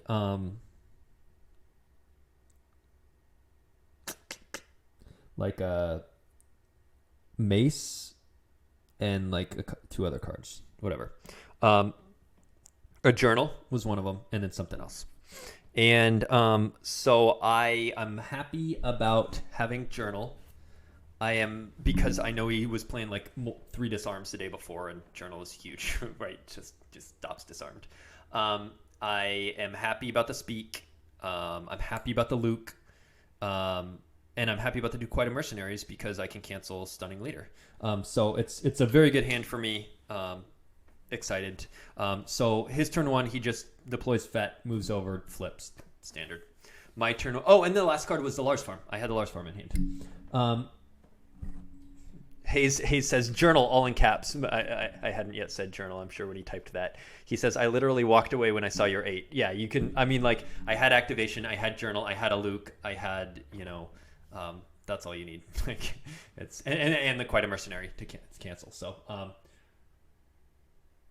this was one of those games where, like, what I was talking about earlier, where you also have to have luck on your side to win. Everything went right for me this game. So I my turn 1, I deploy Luke to the Lars. I deploy Lars from hand, Luke from hand. I get a used pile pull with Imbats. I look at those cards. There's a Clash, which is obviously amazing versus him. There's a Ray, which is great because it would give me another used pile pull the next turn. And there's a couple other cards, and then there's a Wisa. And so I'm torn for a second of, like, do I get Ray? I just go for the Wisa. I'm like, an argument could be made to not make the Wisa, to not take the Wisa. If I had no activation, you take the Wisa, no brainer. But an argument could be made to not take the Wisa because I had the Speak. And so I'm going to pull JCC. I'm getting the 2 icons from the Lars Farm. I'm getting one from Luke. So I'm going to be getting, let's see, Carbonite Chamber, Audience Chamber from him. 2 for the Lars Farm, 1 for Luke. 2 for the starting site, 1 for Communing, 1 for Walkling, 1 for me. 3 for Speak. So I'm going to be getting 13. So you could easily make an argument 13 force is enough. Just take the Clash or take the Ray. But I was like, I'm just going to be greedy. I'm taking the activation. I don't want to just be a force or 2 short. I want to just have tons of force to just steamroll and overrun him. So I took the Wisa. I played the Wisa. I played the Speak. So I got out Boss Nass and JCC. So now I'm going to be activating 15 a turn. I play the Journal from hand. I pull Luke Saber with Saitor. And I, in my turn, maybe I draw 1 or whatever. I Qui-Gon Peek and draw 1. See, is there a way to play Star Wars on mobile? Yeah, you can play online. There's a link from Joker King. It is a super fun game. You can play it on your phone. See, I don't think we put much thought into it because Matt was in control of the choice, but OA can win by more if it has to, so I think it makes sense to play Dark first. Like, you can play OA to win by more if you have to, whereas there's less of an option to do that versus Communing, especially if you anticipate it was similar to the same build as before. You can't really attack into their stack at the chamber to abuse Scum if that's the only place to attack. Yeah, right. So if I didn't switch to Imbats and it was the same play as the day before, but let's say I can deal with you 3PO, he's doing 2 at the Audience Chamber with Despair. He's doing 1 on Alhada, that's 3. I'm draining 3, 4, 5-ish at the chamber, depending on how many sabers and if I have BB-8. And then maybe he gets the blaster ping, so I'm slightly out damaging, and then he tries to go wide to my, and we get that dance going, and I get you 3PO answers. And anyway, there's not a lot of play there necessarily. And for at least for CCT, Communing has some more play in that they can, Odin into the Audience Chamber and things like that. But in general, CCT is just trying to grind it down and keep their U3PO alive, whereas OA has more play in terms of, like, protecting Rose and retrieving, battling with Leia and retrieving and getting differential up. And so choosing to play that second once you know how many diff you need is I think the correct play. I agree with you, Hayes. Cool, yeah. You should definitely give it a try. It's a crazy game though. It's the most complex, ridiculously confusing game there is, but it's a lot of fun. So that was my first turn, was like Luke used pull activation, play journal, play saber, go. His turn, he activates and he misses his scum pull. He's activated scum, which is a bummer for him because he deploys 2 aliens this turn, and so they cost 1 more each. He doesn't get the -1 on them, so he deploys Django Fett and Greedo. And the reason why I think he played Greedo from hand rather than saving him for a react, 1, he was worried about if I had an anti-react canceller if I came in and attacked, and 2, Greedo stops Nabran, and so I can't Nabran Luke in if he does that. So he plays Django and Greedo, has to play them at full cost, and that uses up like all his force basically. I'm giving him 0 icons. I'm getting 15. He's getting 2 for the security tower, 2 for the carbonite chamber, 2 for the audience chamber, and 1 for his dungeon, and 1 for the Lars farm, and 1 for himself. So he's getting 9, and then on my turn, he's activating for the console, so 10. So 9 and 10 is just not a lot versus my 15. So he deploys those 2 guys and passes turn. My turn, I deploy Mace. I miss the Saber, but I Qui-Gon Peak, and the Saber's on top. So I actually have to put Solo down from my hand, even though... also on his turn, here's where he made a mistake. On his second turn, he paid 3 to drain 2 with Fett, and then he deployed Jodo and Greedo, and that used up all his force, and he ended his turn, and he activated 1 with the console on my turn. And he also played the Blaster Ping first turn, so he got 3 damage in. He did the free Blaster Ping, and he paid, but I just don't think you can afford to pay 3 to drain that early. Like in the standard Qui Muning, where I'm building up at the Carbonite Chamber, you very well could. He paid 3 to drain 2 every turn in our game in the day before, and it was a reasonable play. Here, where it's clear I'm going to be going into the audience chamber and we're going to be battling over that, you can't waste resources. I'd rather draw those cards and have more guys to deploy the next turn and stuff. So him paying 3 to drain 2, there was a mistake. But one of the 2 I top decked was a Nabran. And I have Solo in hand, and I've got Nabran there, and I'm like, oh, this is really good. Obviously, I can't with Greedo there, but once Greedo dies, like having access to Nabran. But anyway, my other cards in hand were just too good, and I peeked and I saw Mace's Saber, and I had to take that. So I put down Solo, and I take Mace's Saber, and I play it. And I think for a second about battling, he has, Fett, both Boba and Jango, and Greedo, and Fets don't add destinies against Mace. So he probably doesn't crack me, and I can swing a few times, even with Greedo, and so I can hit 2 dudes and maybe clear him out, but I calculate the power, and I'm 6, and he's like 4 and 4 is 8, and Greedo 3 is 11, and 3 for Despair is 14, so I'm 6 to 14. I'm like, if I battle, even if I draw good and he draws lowish, I'm probably peeling 6 to keep Mace alive. Like, that doesn't seem worth it. So I just move Luke in and pass turn. So his turn, he deploys Scum. It is, of course, in his reserve deck this time, and then he uses his Audience Chamber pull, and he pulls Proxima, and then he doesn't really have much else because the turn before, when he spent 3 to drain and he used all his force deploying the 2 characters, since they weren't -1 with Scum, he just draws this turn. He doesn't have anything else to come down with besides the Proxima. So I think if he had drawn those 3 cards, he could have deployed some more stuff to Audience Chamber, but I don't know that it would have mattered. So let's see. JNAP says, that's the exact reason I soured on CCT. Activation is bad. And if you're burning IG pulls on finding a haven, know how to wipe, opportunity cost. Yeah, so you're either opportunity costing that, or when you're IGing every turn, that's 1 less force you can use to deploy. And yeah, you're getting your best card, and it means you don't have to draw as much, really, but it's sort of choking you a little bit that way, too. So, yeah. Let's see. Hayes, he didn't know he was going to miss a Scum pull, but you're not wrong about anticipating action in the AC. Yeah, he didn't know he'd miss a Scum pull, so, but yeah, the paying 3 to drain, he knows I'm going to be moving in there. So, and he could have circumvented by playing the dungeon between the AC and farm. That definitely would have been the correct play, is hold the dungeon in hand. And then when I come down with farm, Luke, put the dungeon in between. If I don't move Luke in, and that would have been very frustrating. Just like my game against Greg, where he put the 2-0 first light sight in between. It would have taken multiple turns to march Luke over. But he did not do that. So his turn 3, he plays the Scum from reserve. He pulls Proxima with his Audience Chamber pull, and he draws some cards. Saves a couple. Activates one with console on my turn. I deploy General Obi to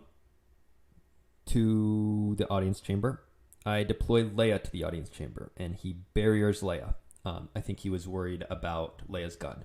I had unfortunately activated both Obi's saber and Leia's gun, so neither of them were getting weapons, but he couldn't know that. So he barriers Leia, and I initiate a battle. I have a few force left. So I initiate a battle. He does a FET swap, and he plays Projective Telepathy. Which I do have the 2 force for. I had like 5 force I battled. That puts me at 4. I pay 2 for Projective Telepathy. That puts me at 2. And I have 3 swings between Mace, Luke. And plus, if he survives and battles back into me, any Jabba's Havens for Greedo or something, like I don't want to not be able to swing as much as I can this battle and any subsequent ones. So I go ahead and I use my, after paying for Projective Telepathy, he does not Stunning Leader. I don't know why he switched. If maybe Stunning Leader was in his force. I know he was playing like 3 of them the day before. So if he went down to like 1 and it was in his force pile or whatever, it didn't matter because I had the double Quite a Mercenary in my opening hand. So I was expecting Stunning Leader and expecting to cancel it. And then instead he played Projective Telepathy. Obviously not as good when I have forced to pay for it. But so I did pay for the Projective Telepathy. I didn't use my Stunning Canceller. I pay 1 and fire at Greedo, and I hit him, and I just, sorry about the mess combo him. He doesn't have the Canceller. And, the 3 power doesn't matter, but I don't want to keep using force to swing. So then I swing at Proxima and hit her, and then my 3rd swing, I swing at Fett, and I think I missed him because I draw a 4, like a Speak and a Mace. And so I think that's a 5, and we both think it misses. But then active judges, Hayes catches it, and then the active judges, or the commentary also catches that Mace is a Destiny 2 with the communing, and so that is a hit. So Boba gets hit, and we draw Destiny. He gets 2 because he has Proxima, but it totals 8 or 9 or whatever. I just lose Obi, and I clear him out completely and free the captive. So now the end of my turn 3. No, I didn't use Quai to get the stick for Obi. I used Quai to get the stick for Mace the turn before. I didn't get a stick for Obi because, I definitely only had the 3 swings. I swung at Greedo, Proxima, and Fett. One of the Fets. So then the end of my turn 3, the board state looks like I have in Audience Chamber Mace and Saber, Luke, Saber, General Leia, and he has nothing on the board. Captives freed, and he's completely cleared from the board. At this point I've lost like 5 cards or something. Like I've lost like my starting interrupt, his drain of 2, his ping of 1, and now like a General Obi. I have like 5 cards in lost pile. I have complete board control, and it's looking rough for him. So his turn, he just activates and draws a bunch. And my turn, I activate. I pay 4 to cancel Scum. I pay 3 to drain. It's a drain of 4 because of the 2 sabers, and I draw a few. His turn, he deploys like Nulhutta. He plays Slave 1 and IG-88 in the Slave 1, who's a presence droid and can provide presence up there. And then he deploys like Aura and CAD to the Lars farm, which I don't know why he didn't go to the Carbonite chamber. This was a big mistake because Lars farm, I'm adjacent to, I can like move over. Plus, if I deploy there with any of my guys who get used pulls, I get used pulls. Like, plus it's only a drain of 1, same as the Carbonite Chamber. But if I wanted to ignore him, I could go over to the Carbonite Chamber and drain 2 there. Whereas the other way around, if I was taking over the Lars farm, I'd only be draining 1. Like, it's an inferior site for him to go to in every sense of the word, unless he was thinking like, I'm gonna pile up there and then move into the audience chamber. But it just doesn't seem a feasible plan with what I've already got stacked there. So I don't know. He goes to the Lars farm. Oh yeah, he's really choked now because he's not getting the one from the console. So now he's only getting 9, but then he does play that Null Hutta, so he's up to 11 to my 16. So he deploys Aura and Cad, I think, and then he also deploys Probot, or maybe not this turn yet. He deploys Aura and Cad. He deploys Probot to my Boss Nass Chambers. It might have been this turn or it might have been the next turn, whatever. I ignore Probot because I just pull simple tricks and I figure I'm going to kick him off a site. So if he's just at the one system, he can't drain with Probot anyway. So I don't even bother playing a character to it. So he's got Aura and Cad. I come down with Solo and then Ray, who gets barriered. Ray used pulls Chewie. I play Chewie. Chewie used pulls Run Luke Run. And I initiate a battle. I run Luke over. Ray is excluded. I retrieve with General Leia because Solo and Ray and Chewie are all there. So I retrieve with Leia for initiating the battle.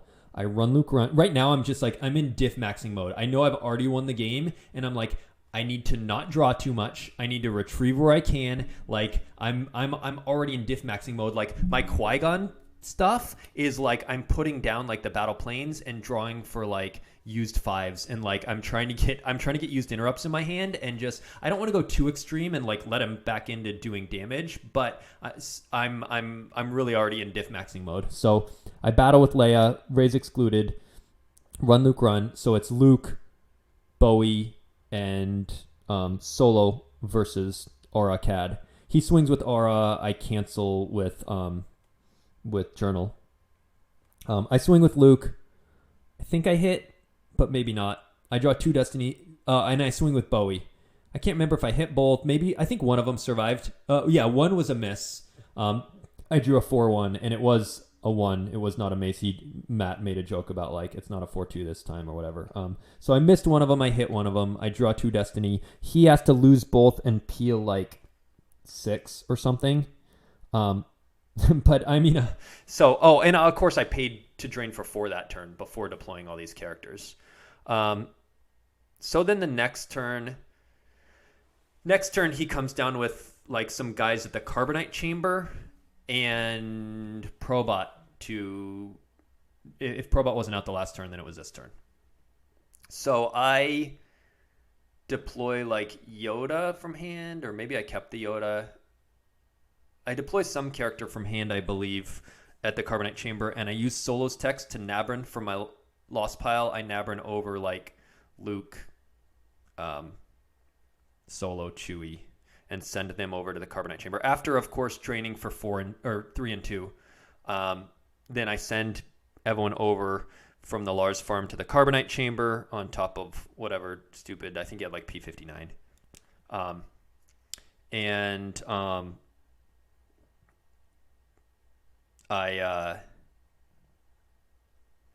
I play a Weesaw like on his turn to cycle 1. I play a Weesaw on my turn to cycle 1. Cards that I'm just getting with Qui-Muning to up my diff. I play quite a mercenary at some point to cancel. Okay. So then I initiate battle, and he plays a stunning leader. I cancel it with quite a mercenary. And then like I swing and hit, I cancel his P59 shot with Journal. And then I use the second Quite a Mercenary in my hand to cancel Solo's text. And of course it's not non-unique, so I can cycle both of those back. I retrieve with Leia when I initiated the battle, because Solo's there. I pop Walkling mid-battle. and then basically I kill him this battle, or like the next turn I think he draws up because he only had like 8 left or something, and Simple Tricks is stopping the Probot drain, so he can basically pay to drain 1 in space. And so anyway, so I do diff maxing and a bunch of used interrupts and Walkling and Leia retrieve and stuff, and I end the game with 6 cards in Lost Pile, and I win the game 1 by 32. Hey Steve, how's it going? Just almost done with this tournament report. Just wrapping up game 1 of the finals. So that, it was one of those games where 32 is an insane amount, especially in today's era. Back in the day, sometimes you'd have 30 plus wins, but in today's era of a lot more grinding and close games and stuff and high skill level, 32. It was one of those games where if you're Matt Scott, there's just nothing you could do. It's one of those where your opponent, you just go like, they had everything. Like, there was nothing I could do. I just had everything with that opening hand, with my cancelers, with the journal, with the activation, and then being able to move in and get all my guys going. And it was exactly what we had game planned for the night before, and it just all went exactly as expected. Being able to, and even my Qui-Gon pulls were like, oh, cool, I just peek and see a Rey. I'll take that. Oh, cool, Rey is going to get me Bowie. Oh, cool, Bowie's going to get me Run, Luke, Run. Better to be lucky than good. And that was the game where... So I win that by 32, and that's going to pretty much be it. That's a lot of force. So we play the second game. I am Black Sun. He is Old Allies. I do my turn 1, move Shizor out. He has to go for a fast aggressive flip. So he goes General Calrissian on Falcon. Radis. He had a sight in hand that he's able to do this. So he plays a sight from hand. He plays Rey's Hut. He pulls the Battleground and Rey's Hut from hand, or vice versa. It doesn't matter. He plays Radis to the Tunnel Village. General Calrissian to the Falcon, Rey to her hut, use pile pull. He moves over Rey, flies up the Falcon, flip, and moves Radis onto Rey. So now Rey being on the ground, of course, flipped me back 2, and he pulls Battle Plan. So I'm not going to pay to drain for 1. So right now he's threatening 3 damage, and I'm doing 0 or 1 if I want to pay 3. So he's got a good start, but of course 32 is a huge uphill battle. So I just... sort of unfazed. I move, I deploy Falling's Fist and a pilot, and I move out Shizor and Vigo 1 more sight over, and I move out Emperor, and so now I'm at 3 battlegrounds, and I get a Shadows ping going. His turn, he drains for 2 and 1, and then I think his plan is he wants to kick me off space, so I'm having to pay to do damage, so I can't just do a bunch of damage to him. So he drops Leia's Resistance Transport with Holdo and Anakin on board, but I barrier the Resistance Transport. He drops that all in front of the Fist at Coruscant. With a plan being of he's going to leadership with Holdo to add a Destiny, and Anakin adds 1 to each of them and clear out my whole space. But I barriered it. So then on my turn... I do a Shadows ping. I drain 1 and 2 at the uplink station, which he reduces with his objective. So 1 and 1 and a Shadows ping. And then I drop Zuckuss and Mist Hunter and Forlom onto his Falcon. And I initiate a battle, and I draw really high. I draw like a 4-5 or something, or a 5-6 or a 4-6 or something. I think there was an Emperor, but I draw really high. So I clear out the Falcon and Lando, and it's placed out of play, and now Zuckuss and Forlom are just sitting at the system. So that was obviously very bad for him. Shut down 2 of his damage. He gets out. He also, I think, got out of BB-8 with Rey. So his turn, he drains with Rey for 1 because he's still at a battleground system over at Coruscant. He drains for Rey with 1. He does a BB-8 damage. He drops a Corvette and Radis in front of, a Corvette and Solo in front of Zuckuss, and then he battles over in space. Oh, and he drops a Jin to my Emperor site, not undercover, to the Imperial Square to threaten a drain of 3. He battles with Anakin and plays a leadership, and Anakin adds 1 to each. I thought about reacting with Greedo, but I figured he might just clear Greedo and the pilot on there and the ship anyway, and I didn't want to just waste the Greedo, so I decided not to react. And it turns out with Anakin, he gets exactly 9, so Greedo and the dude for 5 would have covered. Or maybe and so in hindsight, that could have stalled it for a turn or whatever, but I didn't, so I just let him clear. He clears the pilot, he clears the ship, and then he shuttles up Radis. So that he didn't want to just move Anakin over, because then I just run Zuckuss and Mist Hunter over to my Coruscant system, and then I'm still doing all free damage. He wanted to be at both systems and kick me off. So then in front of Zuckuss, he has a Corvette with Solo and Radis. That's 7 ability. Figures, if he can crack 4-Lum's 3, then he can clear the whole ship and kick me out of space. So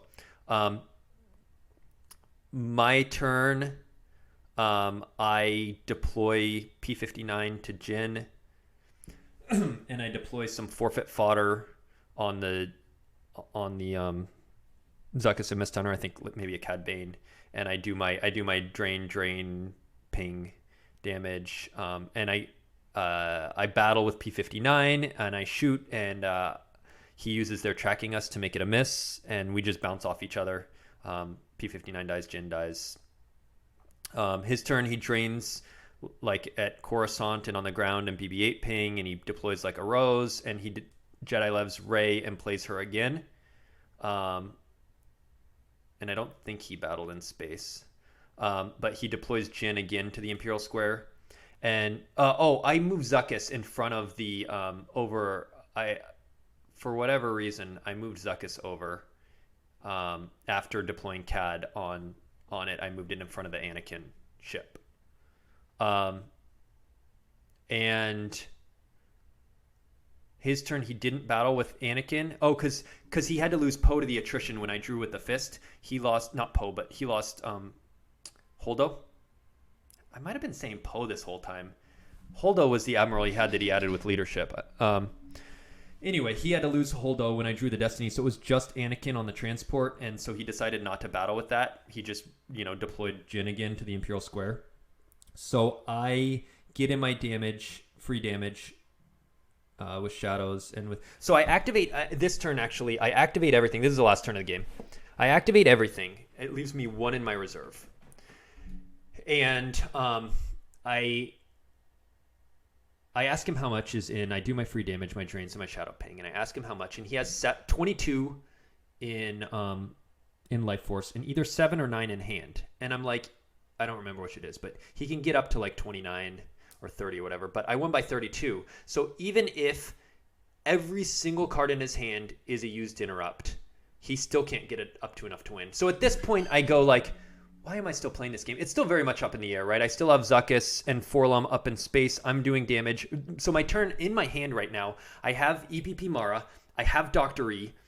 I have Afra. I've got, like, my hand is stacked by this point because I've just been drawing and, like, doing... My hand is stacked. My plan this turn was, like, Afra to his Rey's hut to threaten a drain there. Take P-59 back to hand. And go have P-59 kill Jyn again. Maybe, like, a Mara Dr. E and clear out, like, BB-8. Because he added Rose with BB-8. So go clear out, like, BB-8 Rose and Rey's sight and, like, try and... do that, or maybe just I probably would have just held him and done Afra and P-59 and whatever. But like at this point, up to this point I had been playing to win the game, and then I'm like, this is the 14th game of the weekend. Why am I still playing this? And so like I looked at his power of like Anakin's ship was like power 8, and I was like, if I move Cad to the passenger position, I'm down by 4. I can pay 1, and I'm saying this out loud. I'm like, I can pay 1 to battle.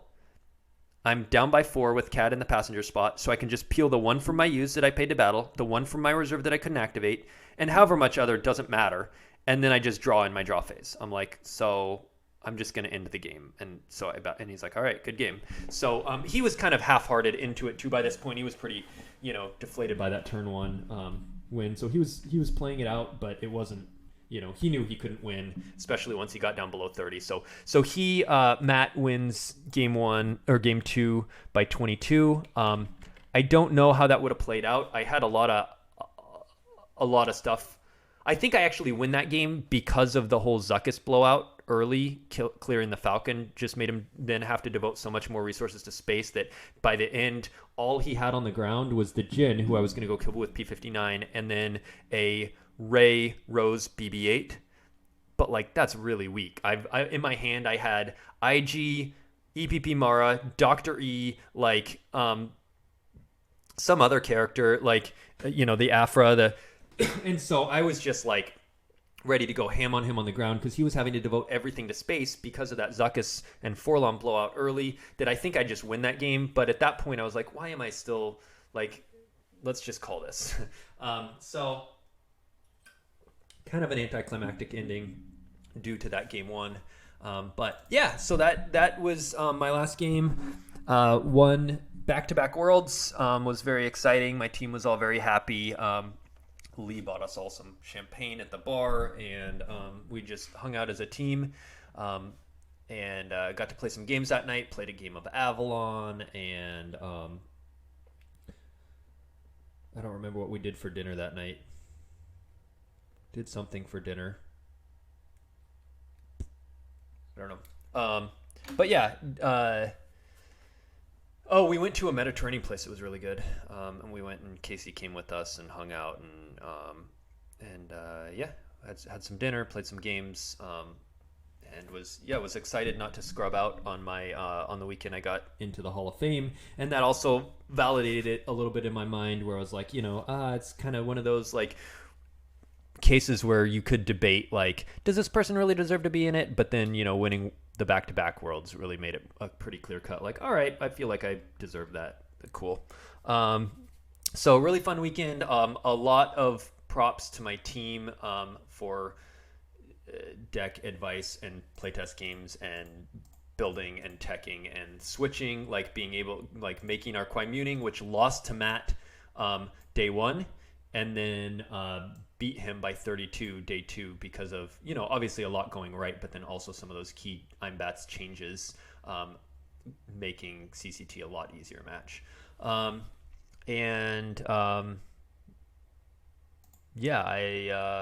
really enjoyed. Props to just all my opponents. I don't think I had a bad game all weekend, or anything contentious, anything that made me feel like that wasn't fun. Like it just it was a lot of good quality, classy opponents. And next up is the OCS Top 16 this Sunday. 3 days from now is the draft for it. And so that'll be fun. I will be there live to watch that and give my picks if it gets down to me. And then the Outrider Cup is coming up. We'll see the top US versus top European players face off. And I think all of the OCS games and all of the Outrider Cup games will likely be streamed with commentary, either live or from a replay if no one is available at the time it is played due to time zone stuff. But so we should see a lot of good, high quality Star Wars, some of the best in the world playing in the Outrider Cup and playing in the OCS Top 16. So a lot of very high quality Star Wars games to watch on Twitch in the next few months. And then we should have a new set in a couple months and NPC in January. So thanks for watching, everybody. Thanks everyone who chimed in on the chat, JNAP and Hayes and Joker King and Searson and Idea Track for watching and hanging out. And hope you guys enjoyed. I will see you guys around on Jump.